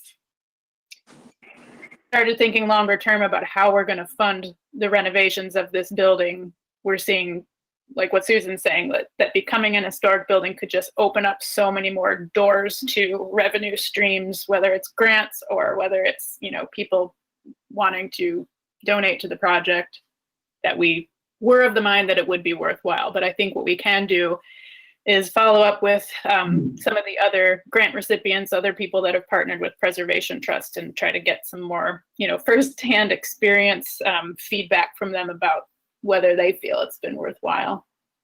Yeah, and I understand. Don't get me wrong, I'm not against it. I just don't want to be in the position to say, what did we do that for down the road, Yeah. Okay. What I'm hearing is we have the select board's support in going ahead with the grant application, but as to whether we win the grant or receive the grant, before we accept any money from Preservation Trust, let's make sure we've done a little more homework, talking to other organizations to really understand the pros and cons. Right, because you can, and I had the state do that a few times actually, that you can, well, here's the window and it could be, and we think it's a good deal, go ahead and apply for it, and then you get some more information, or this going to Dave's when it was some federal money, and then, oh yeah, here was the fine print and the 8 other things that we went, you know what? And they offered us grants and we didn't take them. They said, oh, we've just discovered that there are way too many strings tied to this for, thank you very much. We've decided not to take the money. So sounds like a plan. Okay. And it'll be curious just to hear what you hear from the other people that have been there for a bit. Yes, we'll keep you in the loop. Super. Thank you. Thank you for everything you're doing. Yes, no problem. Yeah, right. Thank you all. We have our wreath lighting ceremony coming up on the 5th, and we're talking about probably making that a virtual event in light of the recommendations from the governor. So just FYI, we're moving forward with that in partnership with the Hyde Park Community Circle, but it will be something we're just live streaming. Okay. Yeah, and sometimes, and particularly with the weather, and doing a little publicity, you'd be sometimes with some of this live streaming or finding you get more folks than you might any other way. Yep. And we don't have to deal with parking. Yeah, we don't. That's right. Or the cold. Great. Thank you very much. All right. Thanks, folks. Bye-bye. Yeah. Have a good evening. Bye, Liz. Okay. How are we doing here? Okay. 8 o'clock. Outside service agencies fundings requests. And particularly as we seem to be going further and further back into lockdown mode. do we want people that are new? I know of one group that's new that would like to ask for money. Do we want to forego the petitions and just have them as to talk about at town meeting? What do we are? Yeah, go ahead. I would this year. We can't ask people to go and get so many petitions, you know, and to put people in harm's way. Yeah, I think so. And I don't think there are going to be that many, you know, there aren't usually that many new things, and we changed the amount of money. So if people are just going up a little bit, they didn't need to, you know, we'll just automatically do it. So I don't expect there are going to be a lot of things. And if somebody's new, it's just like, you know, it's just like taking the Grange and saying, okay, let's have a conversation about this directly at town meeting and see what voters want to do. You know, whatever we decide on the town meeting, when they do that, if somebody is new coming in, just tell them they got to have somebody on virtual to explain to the voters what it is. Yeah, to talk about it. Okay, so we probably need a motion, huh, Ron? I think there's a question of commitment of the board. So basically how it would work is if you waive the petition requirement tonight, it would apply to one or more new agencies that are asking for new money. And they would be added as an article at town meeting day with whatever their letter requested. And then you'd have a discussion at town meeting day. Yeah. Because it's a select board policy, you're not bound by that. You could practically, even though it wouldn't be very popular, change your mind all the way to the time the warning's put together towards the end of January. So if Kim or I get a call for a new money request and we tell them that the select board has waived the petition requirement this year, then they need to have confidence that they are going to be added in January to the article. So it's kind of a two-part process. That do you? But they need to will they send us like a letter of intent or something? Yeah, they'll send us a letter and give us the whole spiel about their agency and what the service is to Hyde Park and how much money they want for FY22. And that would form the article that goes before the voters at town meeting day. But the select board, if they start to waive and not require the petition, which forces you to add it to the town meeting, then you're sort of saying, yes, we will add you to the article. So it's a two-part. Okay. We want to be able to tell people both. Yes, they did waive it, and they won't change their mind at the end. They'll put it as an article. Right. Everybody okay with that? Yeah, that would be kind of odd for that to happen, but it's a possibility since you control it. But if you're committing to the waiver, then I would say commit to adding it to the warning. Adding it, sure. Yeah, I wouldn't want to tell somebody not to do it and then they don't not put them on it. I don't know what happens if we get 10 or 20 new agencies. Maybe we want to revisit, but if it's one or two, no, not a big deal. Yeah, I don't think there are going to be a lot of new people asking for money this year. Famous last words again. Okay. Okay. So that would be a vote to waive and add new requests as articles.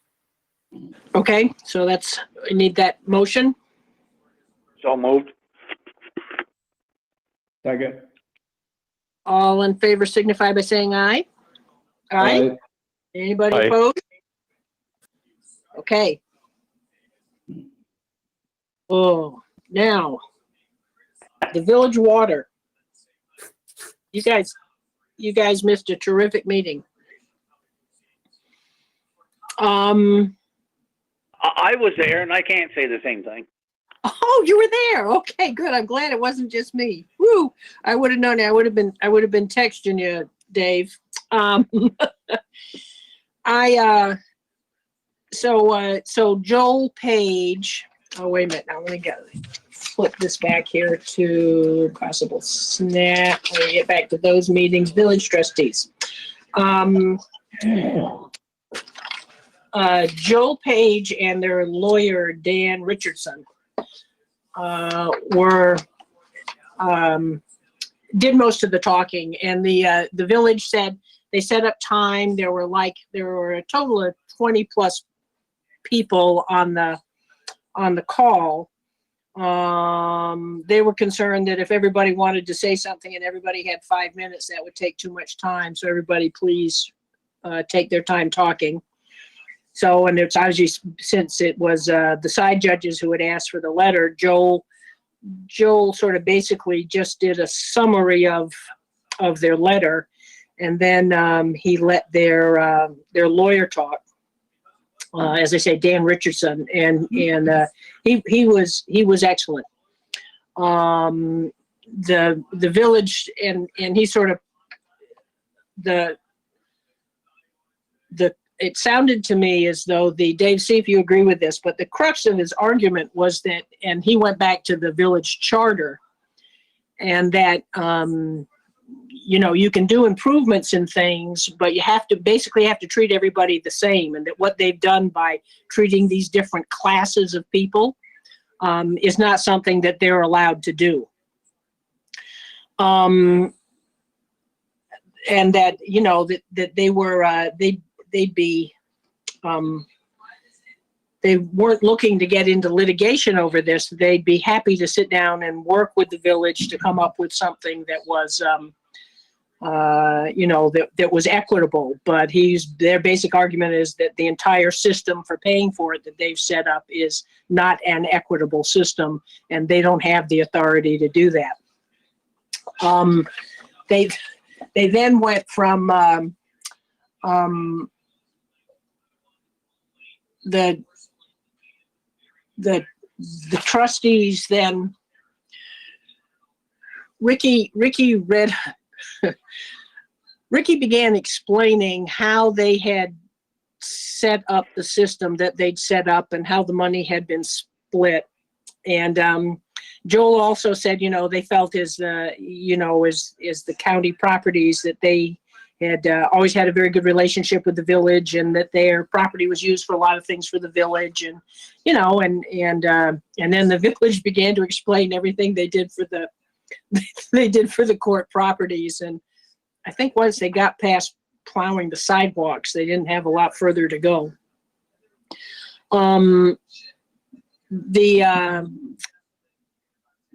The explanation, again, it was, for me, it was a classic village carol presentation, that after about 3 minutes you were so lost, including Ricky was lost and had to keep asking Carol to explain things.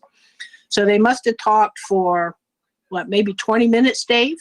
They basically used up all the time that they had allocated for people to talk, to explain to us how they'd worked really hard and it was really fair. A couple of things that they said that sort of stood out to me, and I was Eric Osgood and Larry Wyckoff, who's the chair over in Cambridge, were on the calls. And we started texting each other and going, wait, first of all, it sounded as though they didn't even think about the rates until after they'd passed the bond. And I know Ron went back and looked, and they had talked about what users could expect your rates to go up, and it was about 12%, which is about what they have done for the residents in the village. Ricky then referred to the letter, and I think you've all seen that. Yeah, we passed it on to everybody. The letter that came from Stowe, and how they took very personal offense at that. And Ricky then took off on a tear that I thought, particularly in a very public meeting, was totally inappropriate for a chair to do. Now, she thought it was slanderous, and it was all about politics, and I kind of got lost there too. At that point, they said, well, they appreciated everyone's input, and basically the time was up. And Larry Wyckoff just said he'd like to speak, and that he felt, again, that the kind of increase that they were looking at and having no input in it, that that he was going to recommend, and again, the Cambridge board is meeting tonight, and so is Johnson. And Eric's going to recommend that we all join together with the side judges and just have one lawyer who represents all of us. There's no point in going, trying to get a bunch of different lawyers, and might as well have one approach to it. It was abundantly clear to me that the village is totally locked into what they're doing. They think they've been really fair, and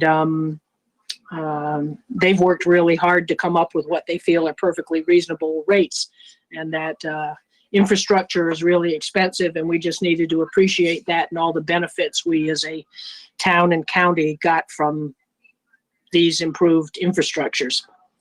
And I was really, really good and didn't say anything. So does that about sum it up, Dave? Yeah, like you said, the half of her presentation, I couldn't make heads or tails about. No.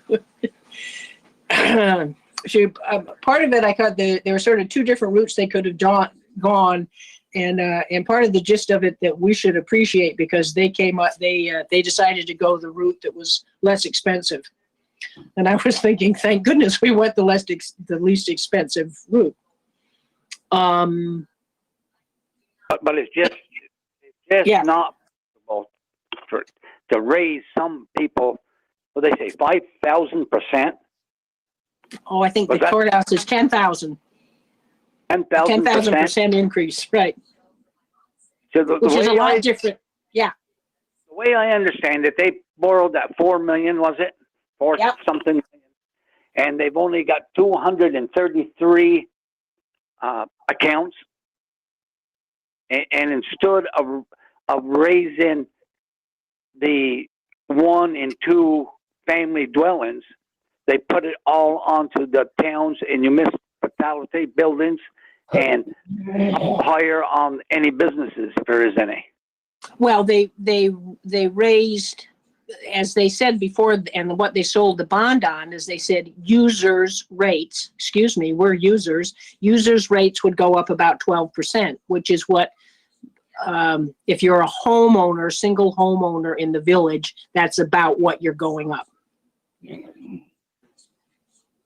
But then, and again, they have this, I'm just, as we have talked before, I'm so stunned at the entire thing that I just,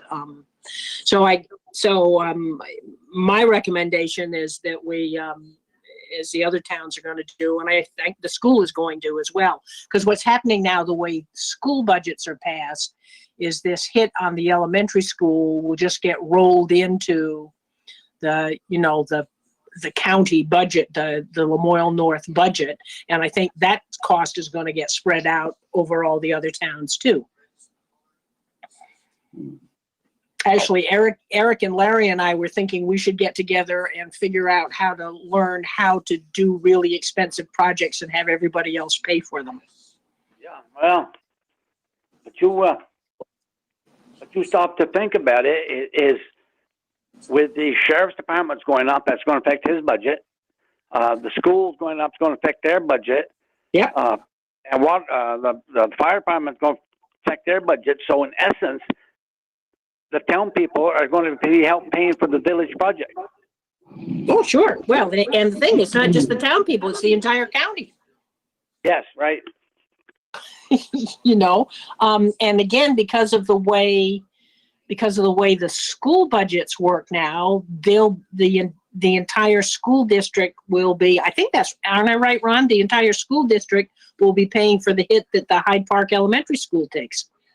Yeah, that gets rolled into the state formula and gets paid by, I think it's the formula uses some state resources and has a surcharge for local increases. So it depends on the amount of the increase. If it goes over a certain threshold, then you could end up paying more locally than the state revenue gives you. Okay. There's a percentage of what you're allowed to increase every year. If you exceed that, then you have to fund it yourself. If you are under, yeah, so then it would be a surcharge on the local school rate. Oh, yeah, that'd be, oh, great. I mean, So I don't that know make what everybody happy. it really matters to what the overall school budget is. Then you add on the water increase to that and see if it goes over the allowed Oh, state. I'll bet you the water increase takes it over, period. Yeah, I didn't see did they present a good listing of every account with the new and old rates? Did they do anything like No, that at the meeting? No.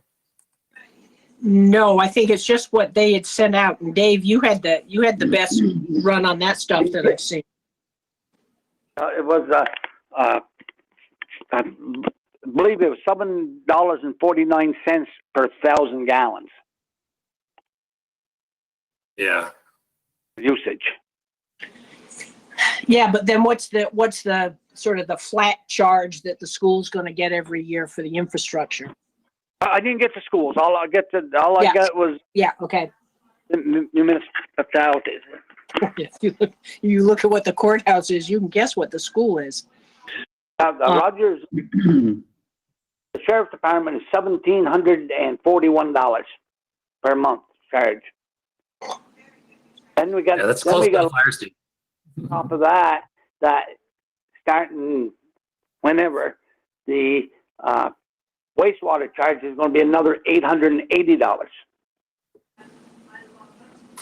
Yeah, those are the numbers that we need to understand for our budget, what those will be. Right. So what do you think, Rowley? And look at that, we're just saving Rowley's tax dollars all over the place here. as our token village resident.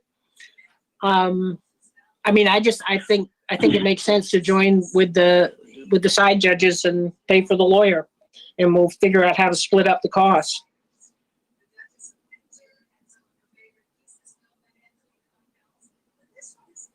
This is Brian. Yeah. What is the projection for the attorney? What the outcome will be? Have they researched that part yet? No, we don't. I can enlighten some people if you're interested. This is Madeline Motta, the other assistant judge. We're meeting with, Joel and I will be meeting with the attorney again on Wednesday and go over the meeting and all that. And we're going to try to keep communication open, but and see if we can, settle, negotiate a rate that's more equitable.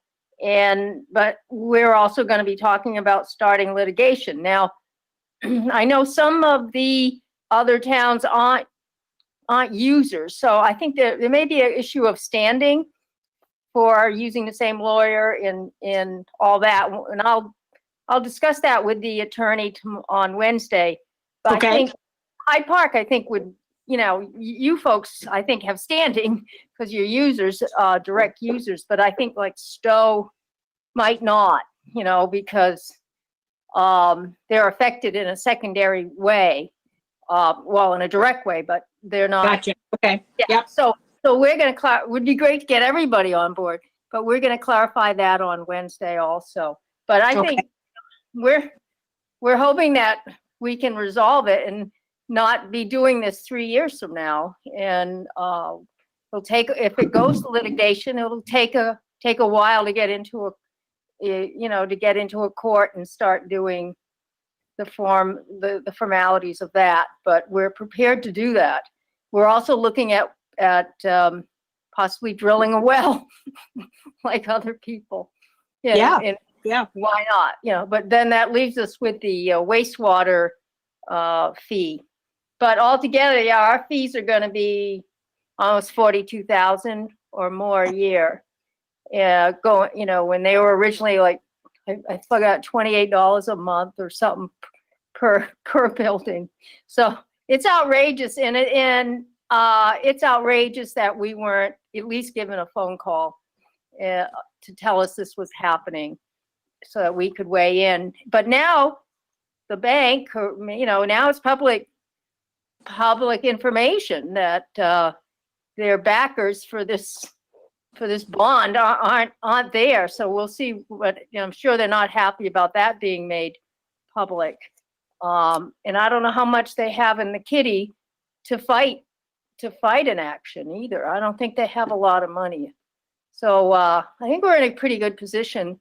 We just gotta keep at it, and we intend to do that. We just find it outrageous, you know.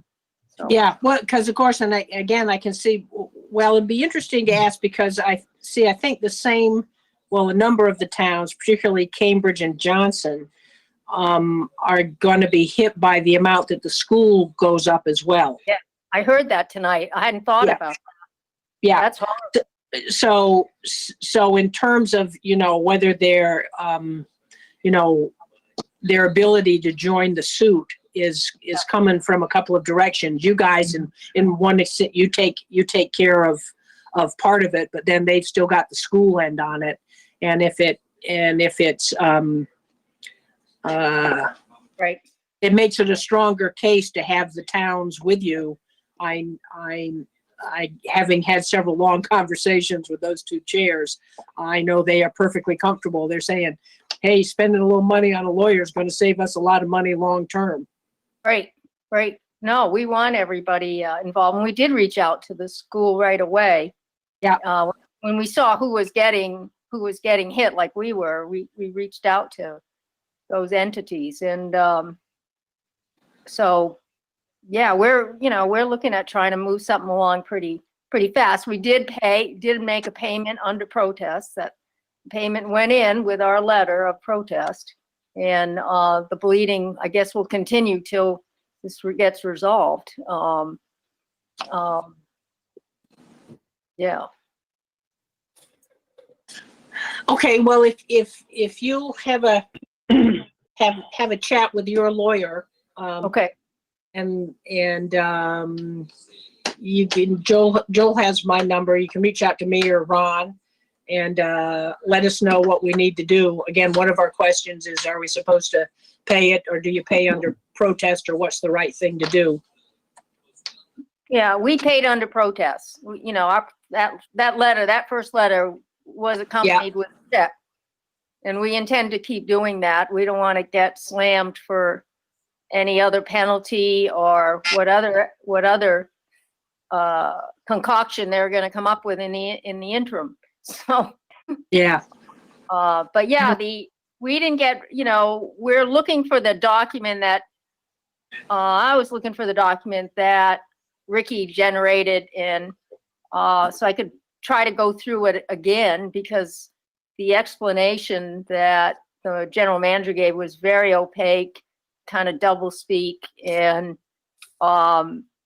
we need to see what she presented. So it should be available, and I want to, you know, we will be looking at again for a shred of kind of just a shred of explanation of where did this come from. So we'll I think a lot of ways it was pretty simple. They borrowed $4 million and they had no way to pay for it. Right, so you got to make everybody else pay for it, you know, and you don't, you know, we had no, and again, because initially as they were selling the bond and doing all this stuff, they said users would go up about 12%. Well, okay, I'm happy. We'll do 12%. Yeah. That works for us. That worked for you guys. Yeah.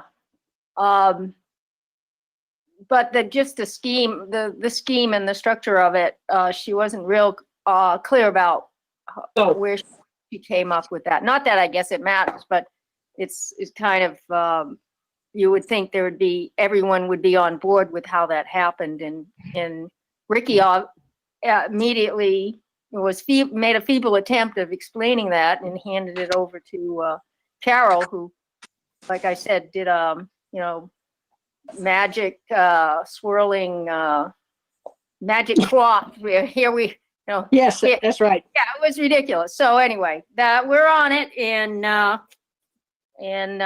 we'll keep in communication for sure. You know, once we speak with the attorney again this Wednesday. Okay. And I'll ask him about standing and joining. You know, you folks joining, and maybe the school if they're interested. Yep. Yeah. What a mess. Okay. Great. Thank you very much. Do you have any questions for for Madeline? Thank you. Yeah. Thank you. Appreciate it a lot. Hear You're from welcome. you later in the week. Okay, you will. Bye-bye. So Susan, just a little quick snippet here. Back in October 2019, the village bond was on the vote, October 16, and the bond passed 74-6, which is the number of people voting is 20. It says 20% of registered voters. And so then they talk about the bond cost. This is an article at News and Citizen. The bond will add an estimated $40 per year on average to a village customer's utility bill. So the math didn't work way back then. So I don't know where the missing piece is. Like Madeline was saying, how do you go from 12% or $40 a year to, $50,000 a year? Anyway, so that's all I had. Yeah, Yeah. okay. Town meeting Hey. day. Yeah, I'll ask Roland, can you hear me? I can. Okay. Yes. The fire station, I'm still thinking about drilling a well over there if this keeps up, but can we get water to fill the tankers from a hydrant? That we don't have to go through that meter? You can fill the hydrants from the hydrants, yeah. We can. Yes. But I got one thing to throw out there, and I can't remember. I've been trying to remember who I talked to, and I can't remember who I talked to. They run into the same situation in the town, okay? And they said the same thing. They were going to drill a well, but the people that were on the system could not get off the system after the bond was voted, because if they did, the village could sue them. And I can't remember who it was and which town it was I was talking to. So many people. Yeah. They couldn't get off the system because they wanted to do the same thing you were talking about, is drilling a well, which is $10,000. And that's what they were thinking about down there to the courthouse. But I don't think that's the legal part, I guess. But they told me, I can't remember who it was, said they could not get off the system when this was going on, or they would have been sued. yeah, okay. That'll be a good thing to check out. Was that Brett Lamphere said that?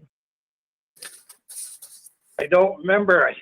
I've trying to sit here while I was listening to the side judge and everything talk, and I was going to bring that question up, but I can't remember. Yeah, I think it was somebody, Brian, I think you're right, because I'm thinking, yeah, I think it was somebody that was at the Eden Fire Department meeting. Eden, Yes. Hyde Park. Yeah. So that's a good question for a lawyer. Yeah. Because I want to know too. Yeah. Is the only Go ahead. thing that affects us with the town is the fire department? What did the rates go up for the village garage? And the library went up, not according to across the road, but they went up. But did the town garage go up? I haven't seen a water bill yet for the town garage.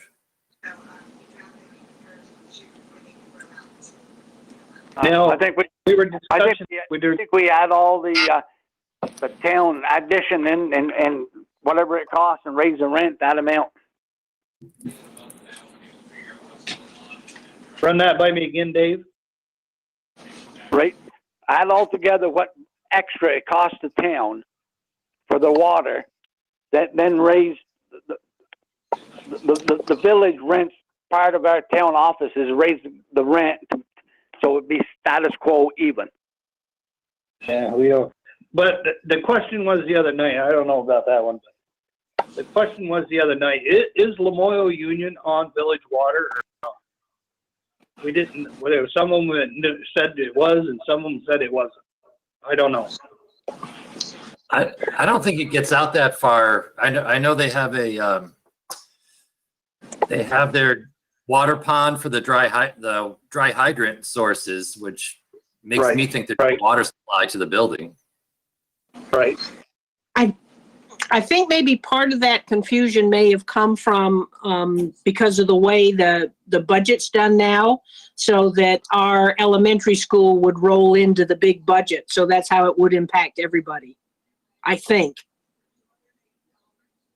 I think that may be the confusion there. Because I didn't think they were on village water.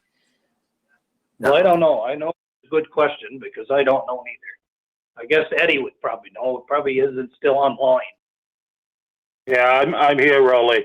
I'm pretty sure the Union School is on, they have wells down there for their domestic water use, as well as their own sewer system.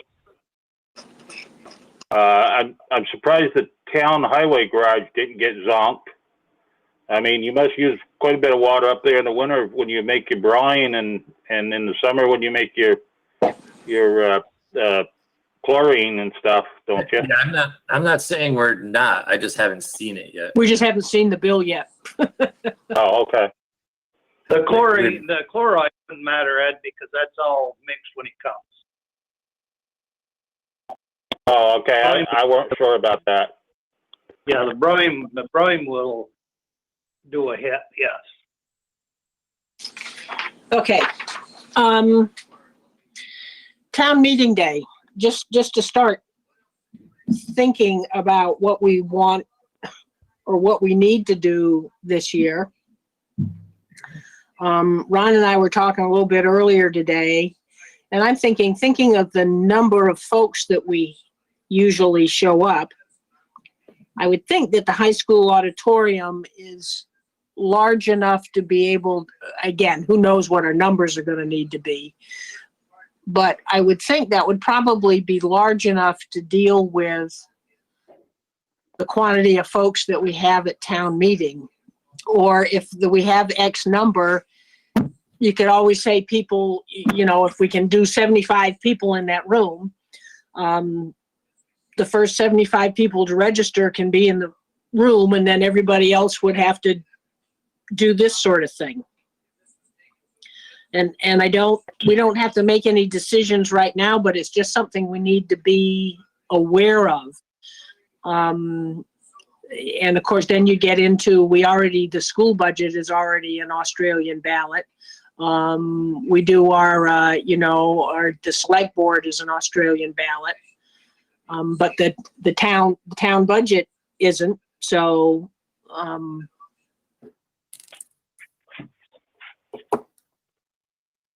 Susan, it's Kim.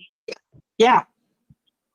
So one thing to think about, in addition to the meeting part of it, there are polling hours that day from typically I think it's like 8:30 to 7 o'clock at night. So right. when we do town meeting at the high school, the polling is in what's called the senior lobby right. at the high school. And that's a much, much smaller space than the town meeting room downstairs. So we would even be more limited to bodies in that room, if we are having to be really careful about, occupancy. Literally, it'd be one person at check-in, one person at check-out, and one person at a time voting, or two. It's just that room is that small. So it's just something to think about when we're thinking about town meeting. Yep.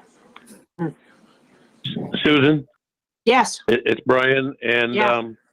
I think one other thing we need to consider as well, and I think you've seen it in the media, it's not just the volume of people in a room, it's the ventilation systems. I know a lot of the schools have been faced with that, and maybe it's already been dealt with at Lamoille Union High School, but you may want to inquire ahead of time to see if the ventilation system has been upgraded there to handle the volume.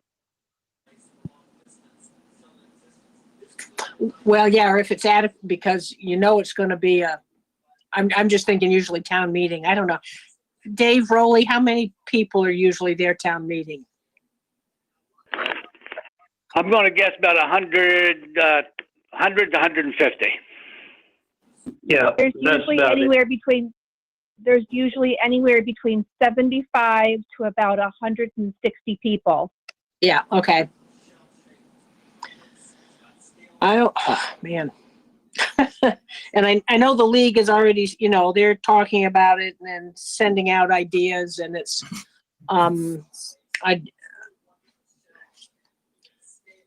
somebody look in to see, let us use a gym down there to the Lemoyle Union for some people and put a speaker in there? oh, yeah, I don't know if they'll let you in on that floor or not, but that would be something to think about. That's only across the room.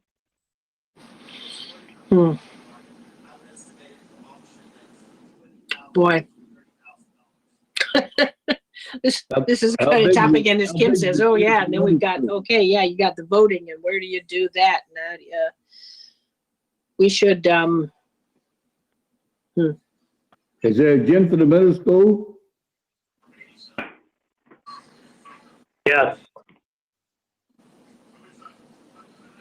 do they all use the same gym? There's two gyms at the school. There's a high school gym, which is much larger, and there's a middle school gym. Right. Okay.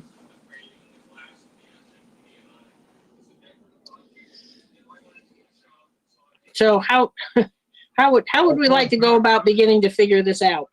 How far apart is the middle school gym away from the auditorium? Not that The far. middle school, so the middle school gym is literally inside the middle school side entrance. You'd have to keep walking down the hall towards the center. Yeah. Where the polling is to get to the auditorium. It just depends on which way you're coming in. And if there's so many places controlling their entrances and exits, so like one way in, one way out. And that's such a big building that I don't really see us being able to do that, because then people are literally walking, you know, a quarter of the way around the building to get, you know, either into the building or back to their car from the exit. Well, I don't think it matters how big the building or the space is going to be. I don't think you're going to get the people to come out anyways. Well, and that's why particularly if we do, you know, it's a combination of you know, of this virtual meeting and in person, you know, some combination thereof. I think you're right. I think a lot of people might well opt to just do the virtual.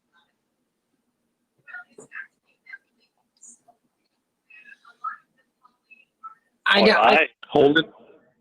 Yeah. Hold it at the field days.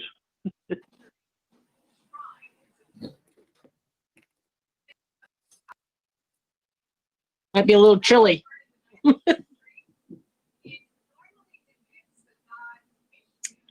I don't. Yeah, the other thing, Susan, I think the other idea was, and I think Dave started what I was thinking is, you have this tradition of town meeting day. You have some people that prefer to go to keep up the tradition no matter what. You have a lot of people saying, I don't want to be close to anybody. So you have that mixed missions, if you want to call it, for how people want to do it. So, you know, if you move, and you have the option now with the state law changing this year, if you were to break up the budget, just thinking out loud, to articles, so you don't have an all or nothing on the budget, but maybe you break up the budget, like you wanted to break up the guy on the wall. Yeah. That gives more people a chance to participate, but it also significantly reduces the number of people that would go. Not to mention what Dave just said, which is people aren't going to go anyway if the situation doesn't improve. but you can keep up the tradition of an in-person one for people that want to go and just want to try their best to make it happen, which is what I think Susan's trying to do. Is there any way we can make it happen? And having 100 people get 75 that sign up, you know, whatever the number is, still, it feels uncomfortable to me unless you really upgrade your protocols and what things like Brian was saying, the ventilation, the controls, having people, you know, wait outside in line because there's only 2 people at a time allowed where the voting goes. It could get really difficult to even meet protocols if we're in the same situation in 3 months, which appears likely since the best outlook is a May or June type timeframe. And so it's hard to make a decision now while you're trying to solve this problem that's sort of changing. You know, it's a lot different this month than it was last month.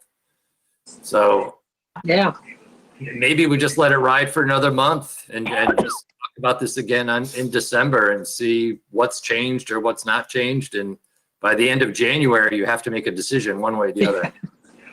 So And we'll see where the vaccines are. That sounds good. Yeah, and we can do a little more homework between now and then to sort of see what options are, because other towns are starting to try to, you know, to wrestle with this as well. So great.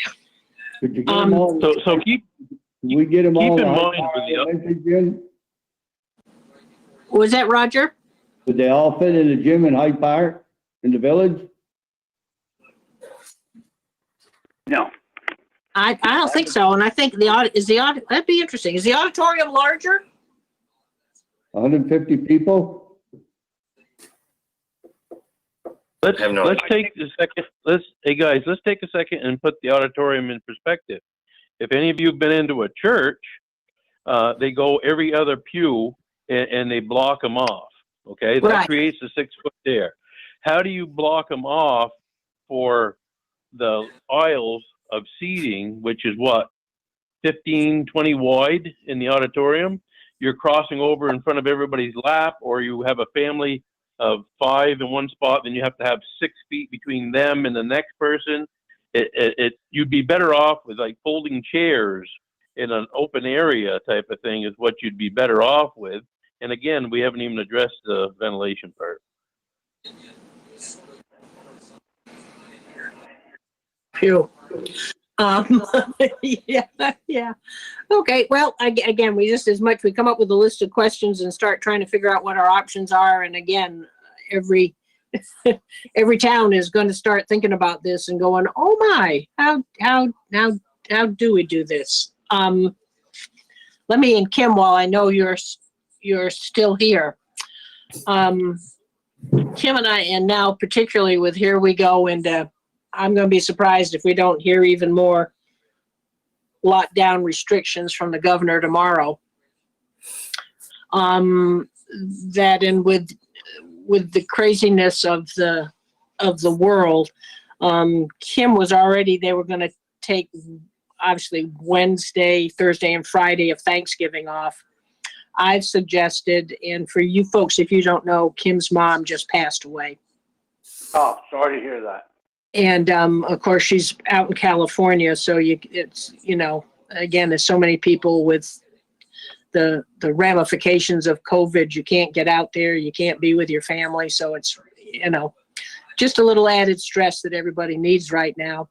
So I'm recommending that they just close all of Thanksgiving week. I don't think that Monday or Tuesday of Thanksgiving, there are going to be a lot of hot property deals that somebody's got to get in and get into the town vault to do a record search or something. And would look at, as we're rolling into, I'd look at the same thing for Christmas week. Let's just close the offices. And I got Ron looking at figuring out how with Kirsten, how we can, if we've got some, again, I think as more closed down volume is about to descend upon us, if there's any of the COVID money or a variety of ways that we could pay her. I don't want to say, oh, we're closing down and then not have her be able to have any salary. keep the office open and let her come in to be paid if we had to do that. So what do you think? I think Thanksgiving is very easy for me. And of course, I guess I'd say technically these are Kim decisions. You know, we're just looking for support from the select board that this makes sense. And if anybody has any questions, that she's talked to us about it, and we think it makes perfect sense. See, sweetie.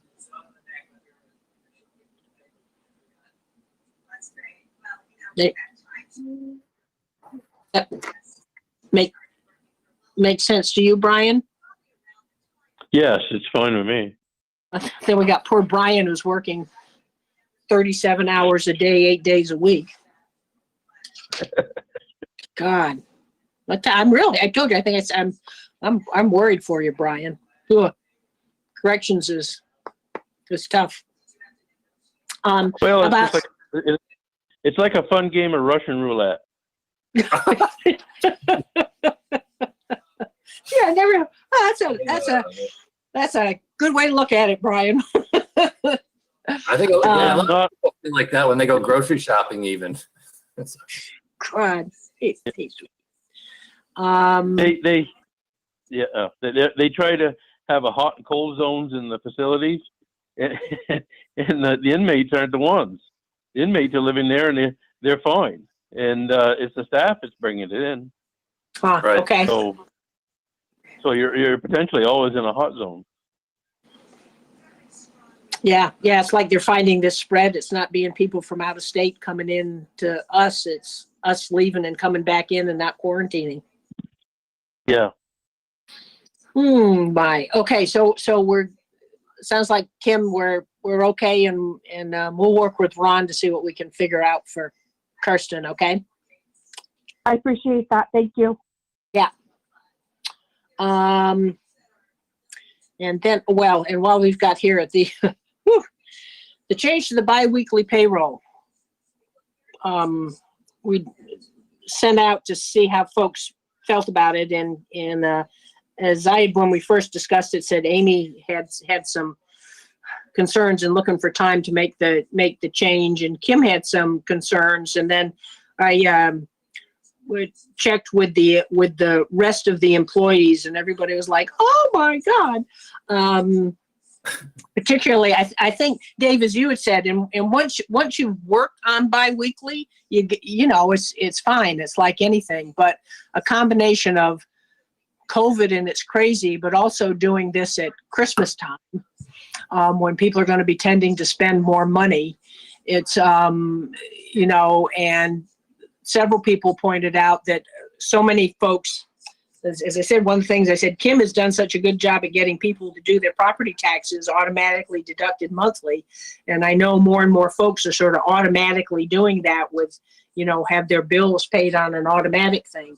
And it can take a couple of months to get that shifted over. So, people ask that we not do this on the time schedule that we're talking about, not that we not ever do it. That, and I don't know, this is where Ron and Ally can, my head had originally gone to, we just do it on our fiscal year. So we do it July or the beginning of July when you need to do it, or even if we put it off for another entire year. I don't know when you get into counting weeks and things what it is, but I would recommend that we table this for a while. Folks seem to be fine saying if it was, if they had at least 6 or 7 months and it's coming, that gives everybody plenty of time to make the changes to their automatic payments, but make their changes into how their cash is flowing too, which I think we want to be respectful of folks. So at this time, I would make the motion that we table the biweekly payroll until we'll look at it in June for a fiscal year. Yeah, I'll just second that. talk with folks and see what works.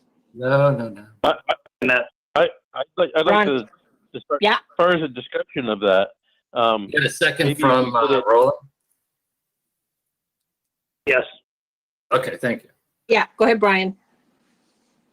As far as the discussion part of it, I think if we actually did it in May or something like that, then it would give adequate warning to the people to actually get their finances straightened out so that they can. If we vote on it in June, then they give them a month. Yeah, no, I hear what everybody's saying. I think there's some miscommunication that went out with the memo. The memo was specifically written to say two things. One, the town would switch to biweekly on the first payroll of January, because payroll is a calendar year thing, so you can't really use a one fiscal thing. But the transition period was offered for people that can't make the switch for whatever reason. Could be anything. Could be tax payment deadlines, bill payment deadlines, prepay, auto pay, all those things that people get tied up with that are tied to a deposit in their checkbook. So the transition period was offered, which was meant to deal with everything that everybody has just said, that if you're going to make a change, you're going to have a transition period for certain people that's appropriate. It's a nice thing to do. Some people can do it quicker. Some people can do it slower. You know, it's such a variable thing because it's so personal. So the transition proposal is to do just what you said.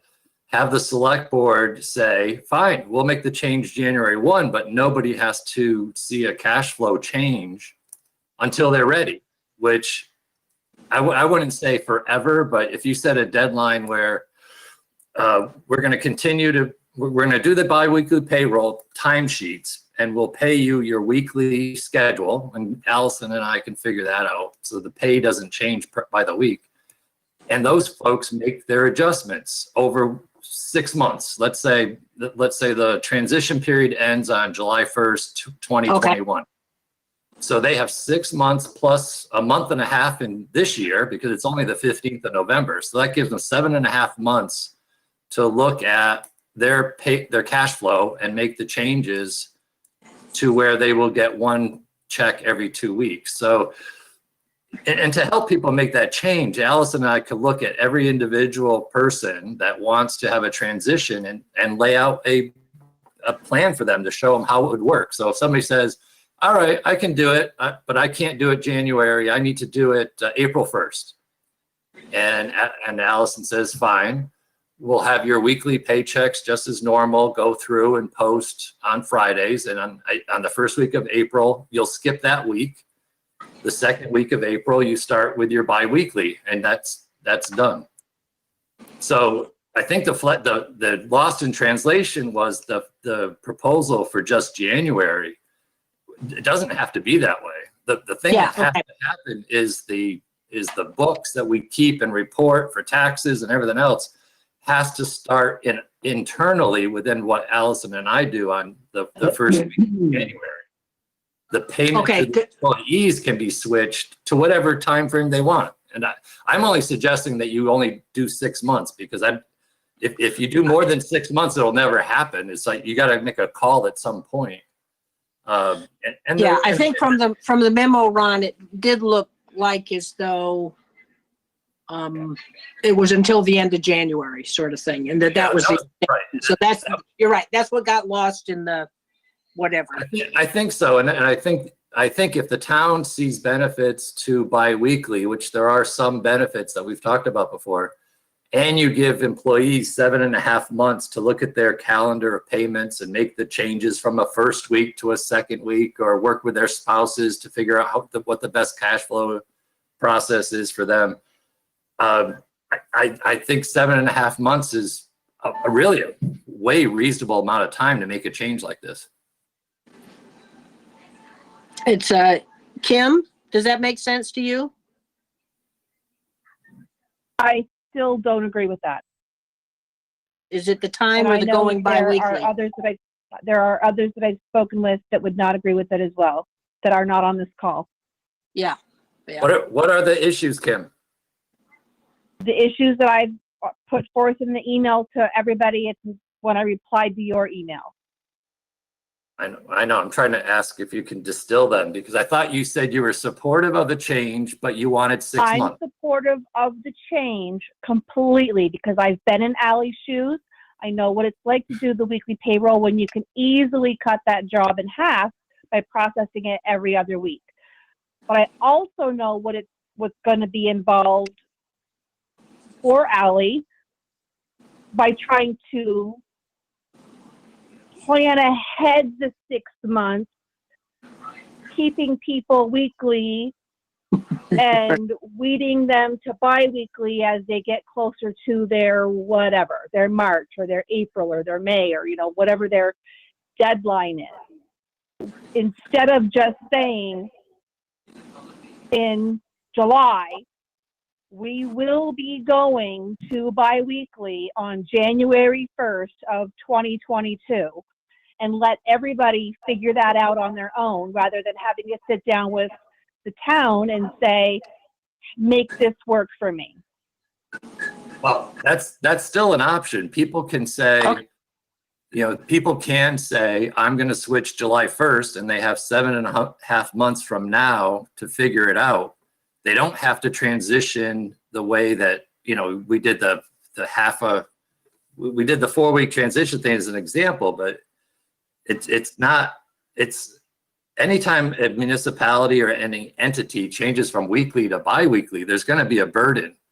And this proposed plan that we're coming up with is to take 7.5 months and put that burden, if you will, for this transition on me and Ally to make sure it happens. The employees could take as long as or short as they want. So it's not a mandate. The burden would only be, the burden would be on Ally in the respect of if you give the warning beforehand instead of give it now and then back into it, if you tell them July 1st, that January 1st, you're going bi-weekly, then all Ally has to do is work with whoever, NIMRIC or whoever the software provider is, to convert our weekly deductions into bi-weekly deductions. If you go now you're coming up with schedules of how to do, who to pay what and for how long. And, it's actually making more work for Ally. And you're right, it is more work for you and for Ally. But if you do it I'm not the sure right way, I'm not sure that's your concern, though. I think if Ally and I figured out how to do it, that's not your concern. Your only concern is to say, when can I get my personal finances in order to make my personal switch from weekly to bi-weekly? That's not that. So, you should Ron, be thinking my about concern is for anybody who works for the town. My concern as treasurer is because I'm signing the checks. I'm the one getting the messages by messenger, the phone calls saying, what's going on? And my response is, I honestly don't know. I got the email the same day you did. I know, that's why you refer I things have to ask Ally. some questions. I Need to call understand and talk to Susan or talk to Ally or talk to Ron. And some people aren't comfortable doing that. Right. So your referral to Ally or Ron is all that you need to do. I don't see where your role is to worry about our burden. So. Well, I can't. Hey, can I chime in here? Yeah. I think this is turning into something else we don't need to be on public. So I think that, Susan, if you would, could you mediate this and get it rectified? Yeah, that's what I'm thinking, that we need to. I mean, I like Kim's idea of just saying, okay, we're going to let everybody know that, and it puts it off for a while, but that's okay. Let me just talk with everybody and let's get to a sane solution. I don't think we need to debate it. I'm just, if the board is not comfortable for whatever reason, then just defer it and we won't bring it up until the board's ready. Yeah, I think for that right now, we'll defer it, but let's sort of come up with the plan now. So it's not one of those little things that's just sitting there, and see how, with where employees are at. And I think I can They certainly do didn't, the next week or so. understand the option of the 7.5 months. That's for sure. Right. I think we can get everybody to yes, Brian.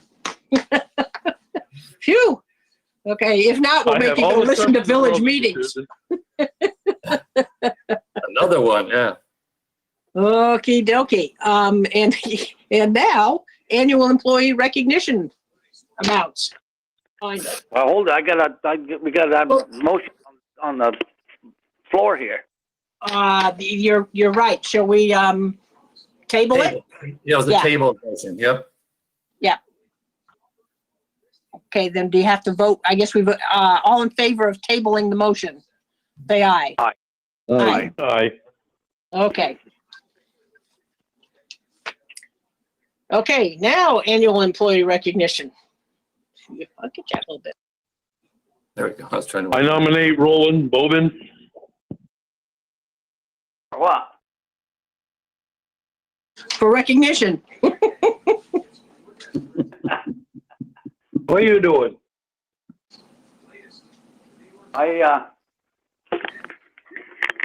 What do we? Yeah, I'd like to go make ahead, it Dave. that we do the same as we did last year, $140 for full-time employees and $40 for part-time employees. Second. Okay. Any conversation? Who had the second? Sorry, I missed that. I Dave think got it the was mo- Roger. Roger. Yeah, I was gonna say it was Roger. Roger, okay.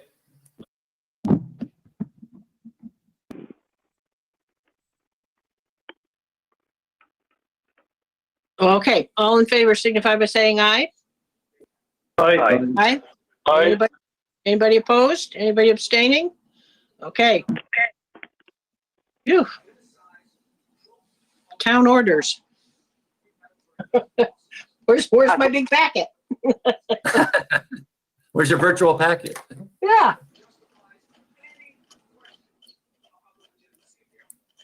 I don't.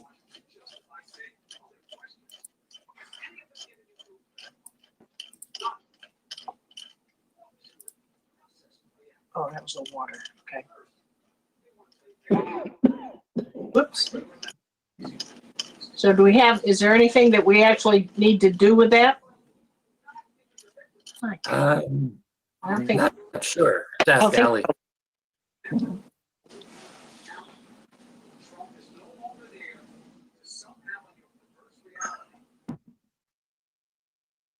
Okay.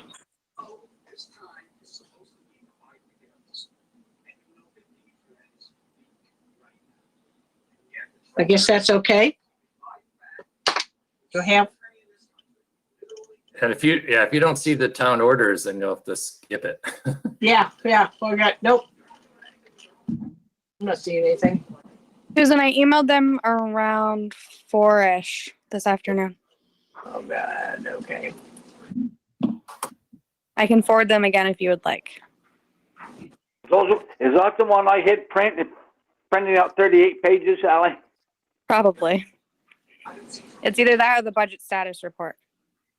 Budget. I know, wait a minute. Oh, God, okay. Oh, there's Hutchins, there's two.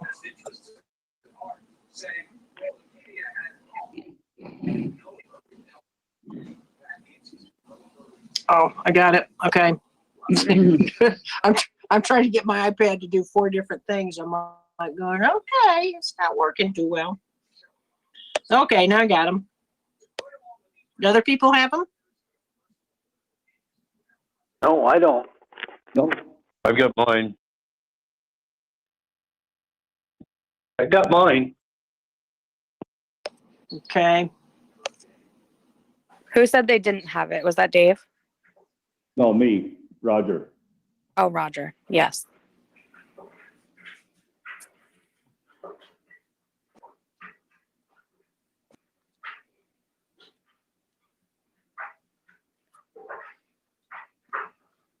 Oh, okay. Susan, I don't know if you want me to go over the large over 500. I mean, there's nothing abnormal besides I was going to say, yeah. the appropriations. Yeah, why don't you do the bigger ones? Yeah, just the over 500. I'm looking, okay. Ooh.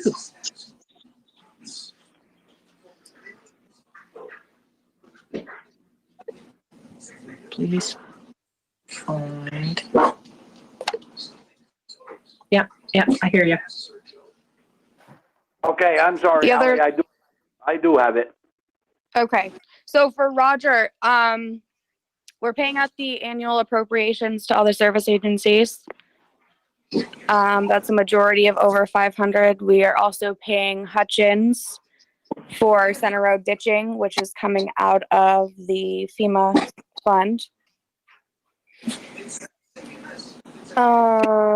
We're also paying the quarterly taxes for the education to the school district for $919,343.03. And there's another large one for Paul Franken Collins for $813. It looks like for highway department, which is the lawyer. What kind of dumb would tell people to rise up and resist? We all know local actions that can help them. What the hell is the matter with these people? So it's nothing that's any different. No. Nope. Hey, Ally, Yeah. we generally pay rural community transport $3,350. Is that on that people asking for money on the town report? Correct. And that also includes the River Arts? Correct. Okay, thank you.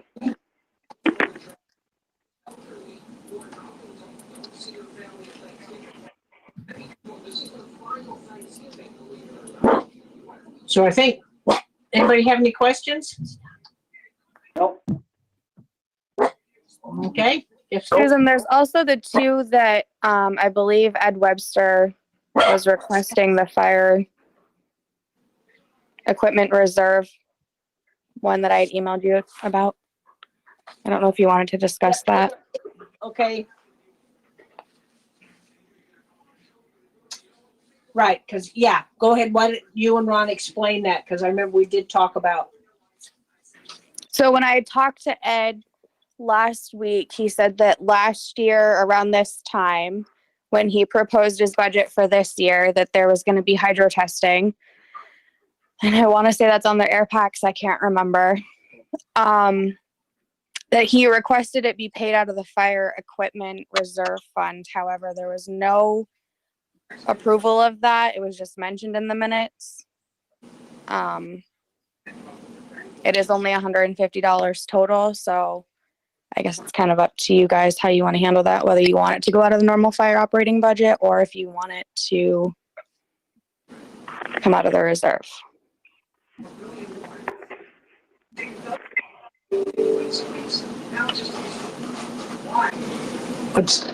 What's everybody's, what do you want to do, Dave? Really doesn't make a bit of difference, does it? It was actually, excuse me, but it was actually more than 150 that she's talking about. It was 900 and something, I believe. Oh, I thought it was Let's 150. talk about the reserves. Ed, I've only seen two invoices, one for 50 and one for 100. Yeah, well, I've got two more here because we can only do so many at a time.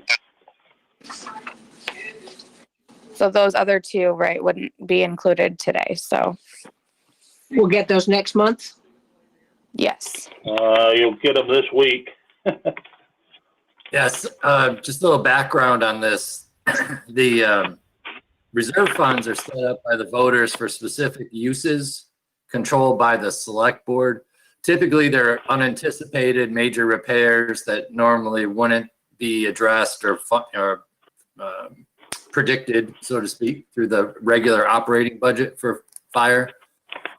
On this one, it's Ed, is it like a 5-year type rotation on these or longer that you're needing to do this work? They have to be hydro tested every 5 years. Yeah, so go ahead.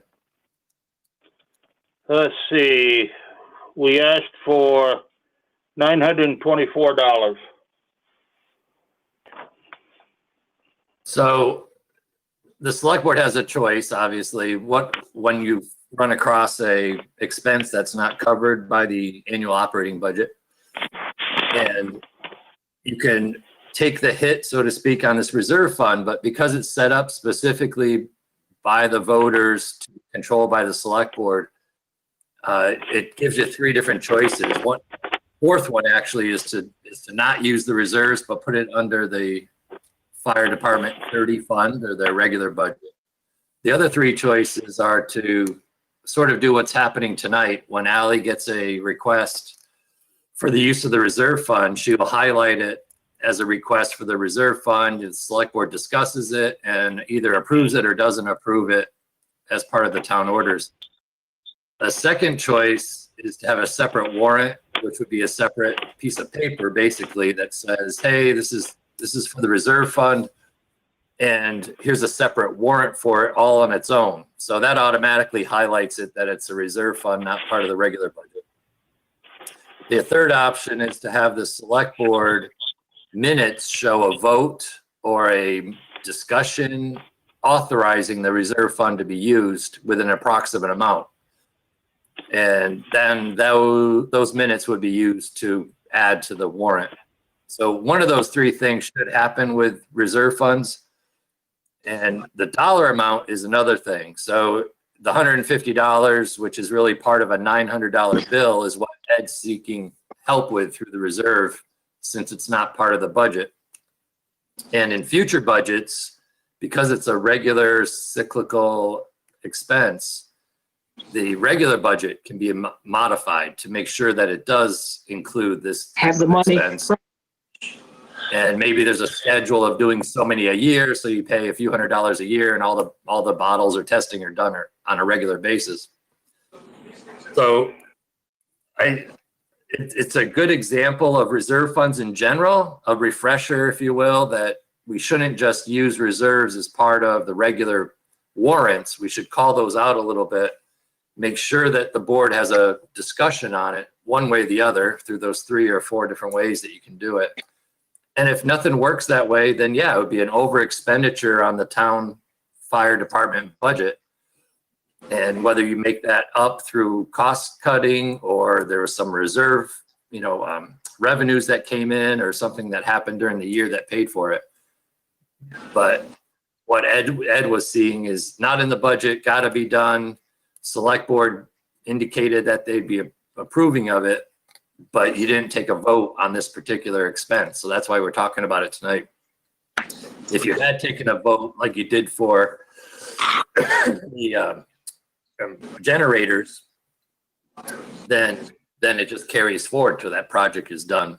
This one didn't have the prior approval.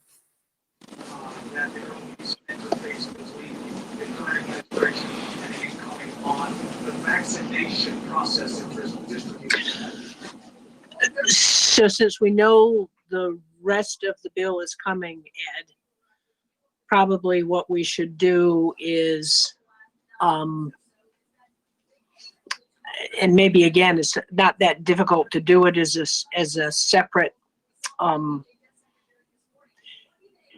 anything that we're looking at taking out of a reserve, do it as an individual warrant for the whole amount, and then we'll just again, since we know it's all coming, talk about it once. But then I would assume, I don't know, Dave, what you want to move to approve taking the money out of the fund to pay for it? I remember we did talk about it and said, yeah, this is where the money was going to have to come from, just because, it's a.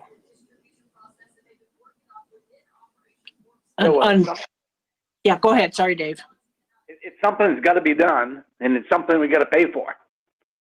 So probably that's. Can I make the motion that we go ahead and take it out of the reserve fund? What was that, Rod? What'd Roger say? That we take it out of the reserve funds. For this time? The Right. next time, make sure he adds it into his budget? If he puts it into a budget, they only do it once every. Now they do the whole all the hoses all at once? No, this was air No, pack. Dave, these are the air bottles for air pack. Right. And they all come due within a few months of each other because we bought them under the grant. So they have to be done every 5 years under OSHA regulations, or you can't use bottle. Oh, I see. Yeah, I think, take out of the reserve fund. I agree, Raj. Yep, okay. We got So moved. a motion and a second. Second. Okay. All in favor signify by saying aye. Aye. Aye. Anybody opposed? And this will be for the rest of the bill that comes in, if you will.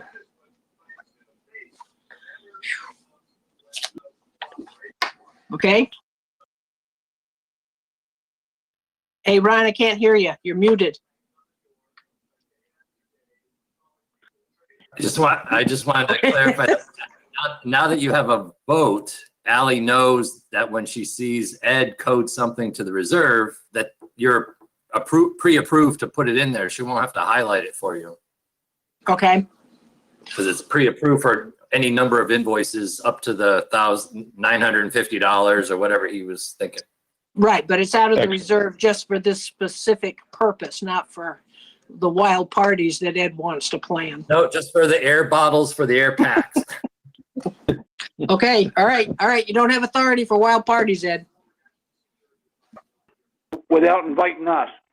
Well, okay, without inviting us. Okay. Now are we done, Ally?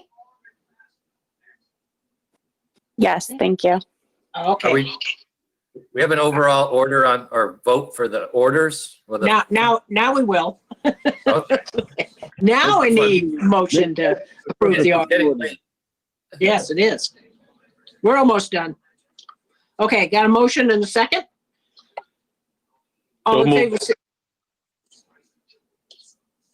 All in favor signify by saying aye. Aye? Okay, we got it. Okay, we're done, Ron. Orders are done. Okay. The only other thing we have to do is we have to do an official vote on the contract, and the crew's already approved it, right?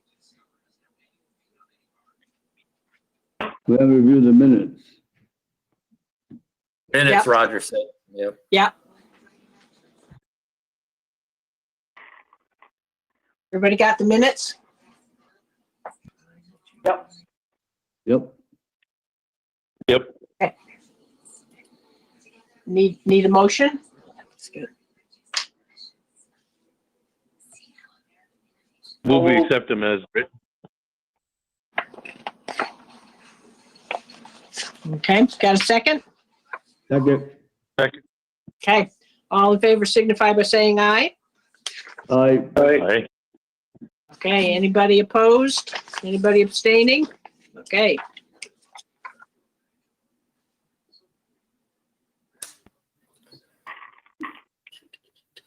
Now, right, Ron, we just need to approve the contract.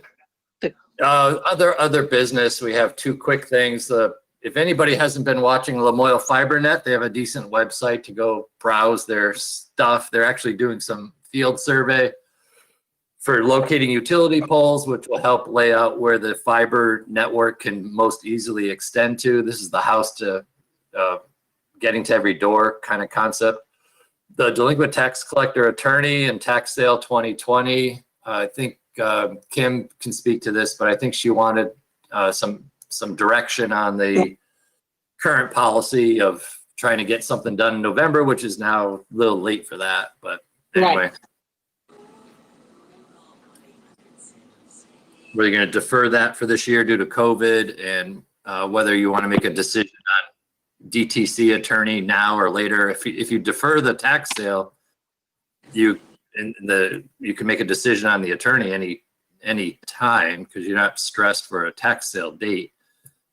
We have a choice of Angela Ross if she's still interested in continuing, and David Rue, who's the town attorney for other matters, could do the work, and I think we just deferred that whole thing until We got the Bartlett thing set. Bartlett matter. So Angela did prepare the documents that she promised to prepare for free. So we do have those. We haven't set a closing date yet, but we don't really need her for a closing. We needed her to prepare the documents. So she's finished her commitment to the town, I guess, is one way to look at it.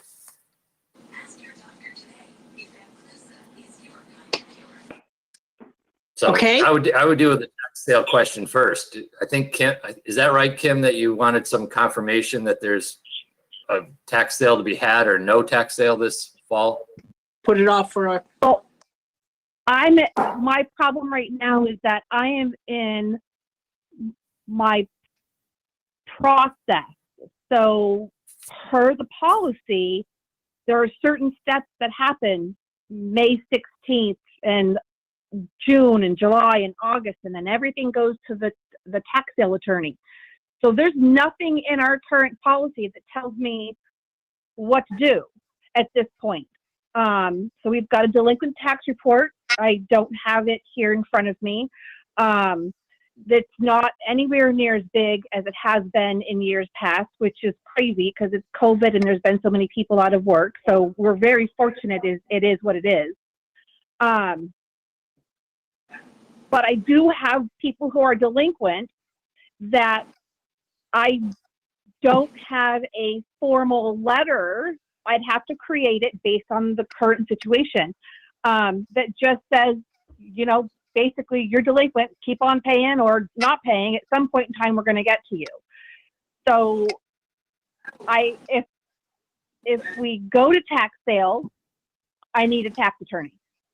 If the board decides for many reasons that we're not going to do a tax sale this year, we'll wait until what we recycle with our, the end of May of 2021, and we'll start the cycle again then. That's fine. We do have some people who are on payment agreements that, according to the agreement, if they default on the agreement, they immediately go to tax sale. And they're aware of that, and they initial a little line on the agreement that acknowledges that statement. So in theory, if they default on that agreement, who's going to be our tax sale attorney? I need to be able to turn to somebody.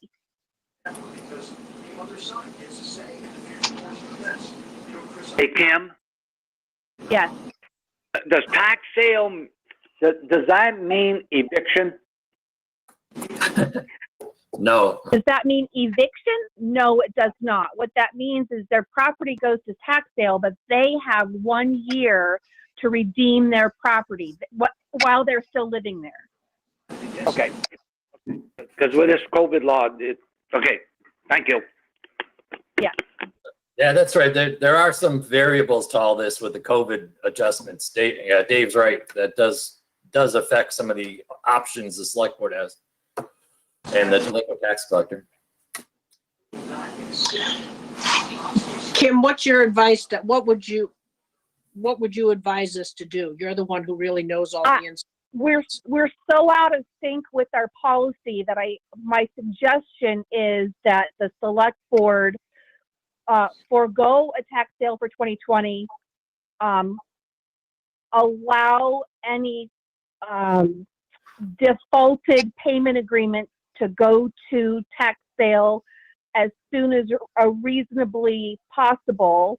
It would also depend on the situation, depending on the time of year, and like Ron said, some COVID things. I'd have to research, what can we do and not do.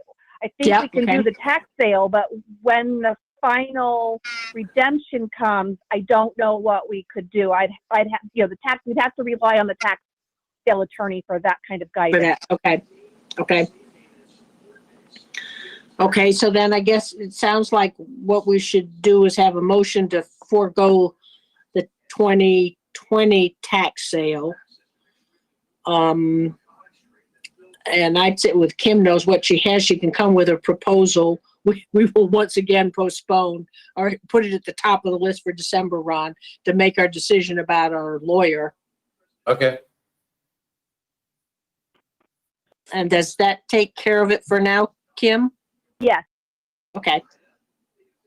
I'll just retool my monthly letters that I send out to people and use those until we cycle to the end of the current tax year, and then we'll just kind of start the process all over again. Okay. Does that work for everybody? Yep. Yep. Did you want a motion on that and a vote to? Yep, yep. Because the Just want to make sure it works with everybody. Yeah. Did it changes the policy? Okay, so need a motion to. I feel like, Or go? yeah, you're right, to forego the 2020 tax sale. I feel as though the Bartlett tax sale took care of us for 3 or 4 years. So moved.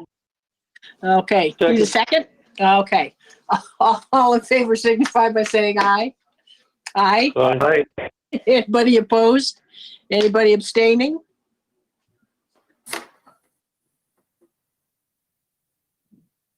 Okay. Delinquent tax, we took care of that. Look at fiber net now, Ron? We, No. Yes, now it's for the union. Yeah. yep, we just need to vote officially to approve the union contract.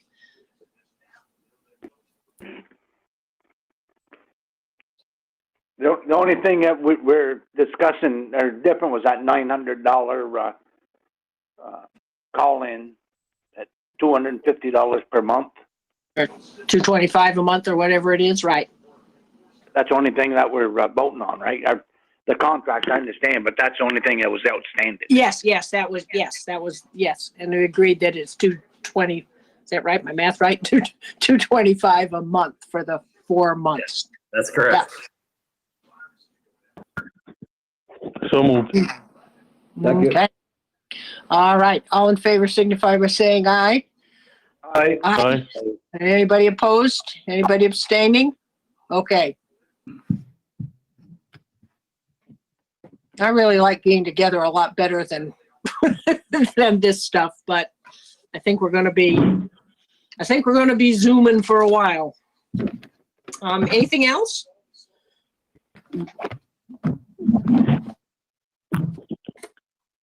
So, yeah. I know you shouldn't run a business on what if, but should we be looking into a plan right now if one of our guys does COVID or does have COVID and other and it shuts down the crew? Shuts down the crew on a 2-foot snowstorm?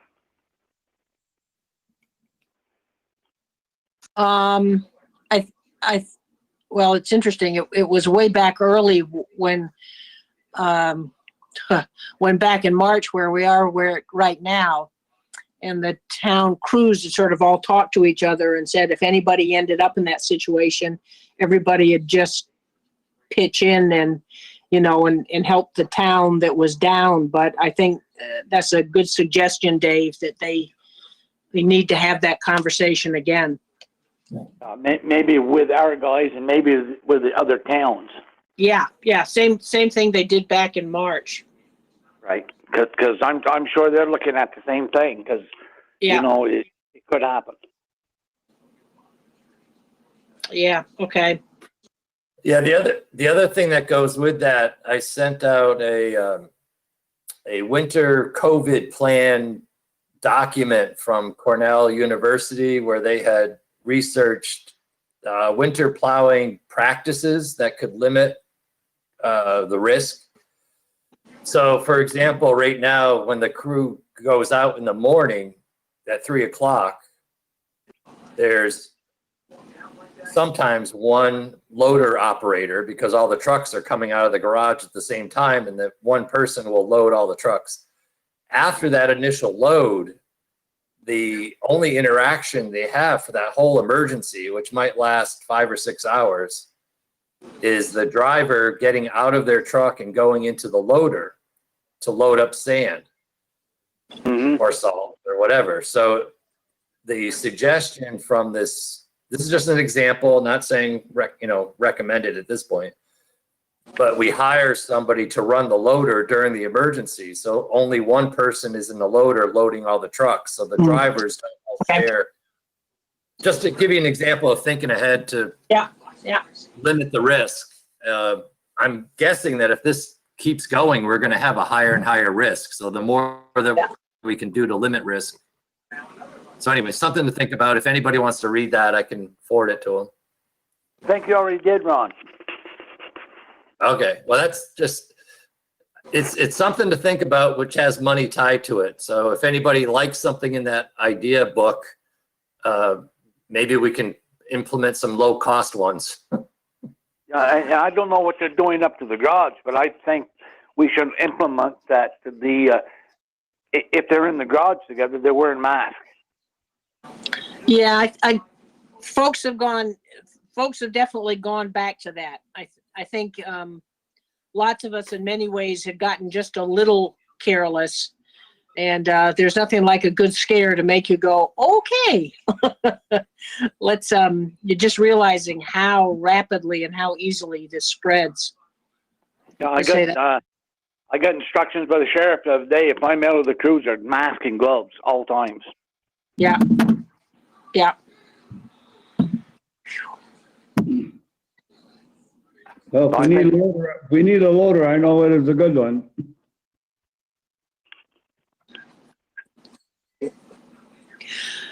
Okay. Got anything else, or long meeting, but good. Got a lot of stuff done.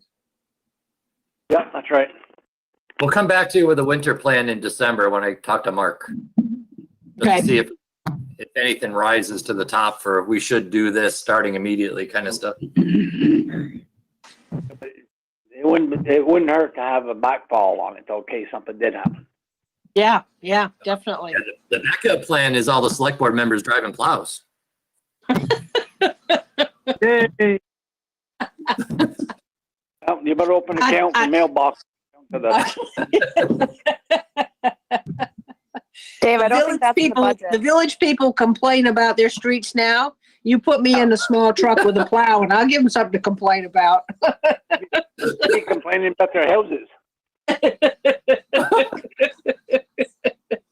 Hey, nothing to do with town. When do you go into the operation, Ron?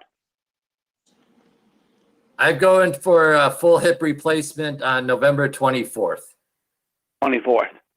Maybe, right. I've been in and out of doctor appointments like constantly for a month, but hopefully I get my second COVID test this Friday, and then they call me Monday afternoon to tell me what time to show up on Tuesday. Okay, well, good. Well, good luck to you. I don't know. Good luck to you. Everybody have a good thanks. night. I don't know what the recovery will be, but I'll be busy. I'll be busy recovering for Thanksgiving week myself. Yeah, and you're up in Copley, right? Yeah, I'll be at the orthopedics. Care. Yep. Yep. Yep. Spend the night at Copley. Possibly. I'm kind of optimistic they'll get me in at 6 o'clock and get me out by 6 p.m. Maybe. Okay. Whatever, Ron. We'll find out. I'll let you know. I'll bring you flowers. Yeah.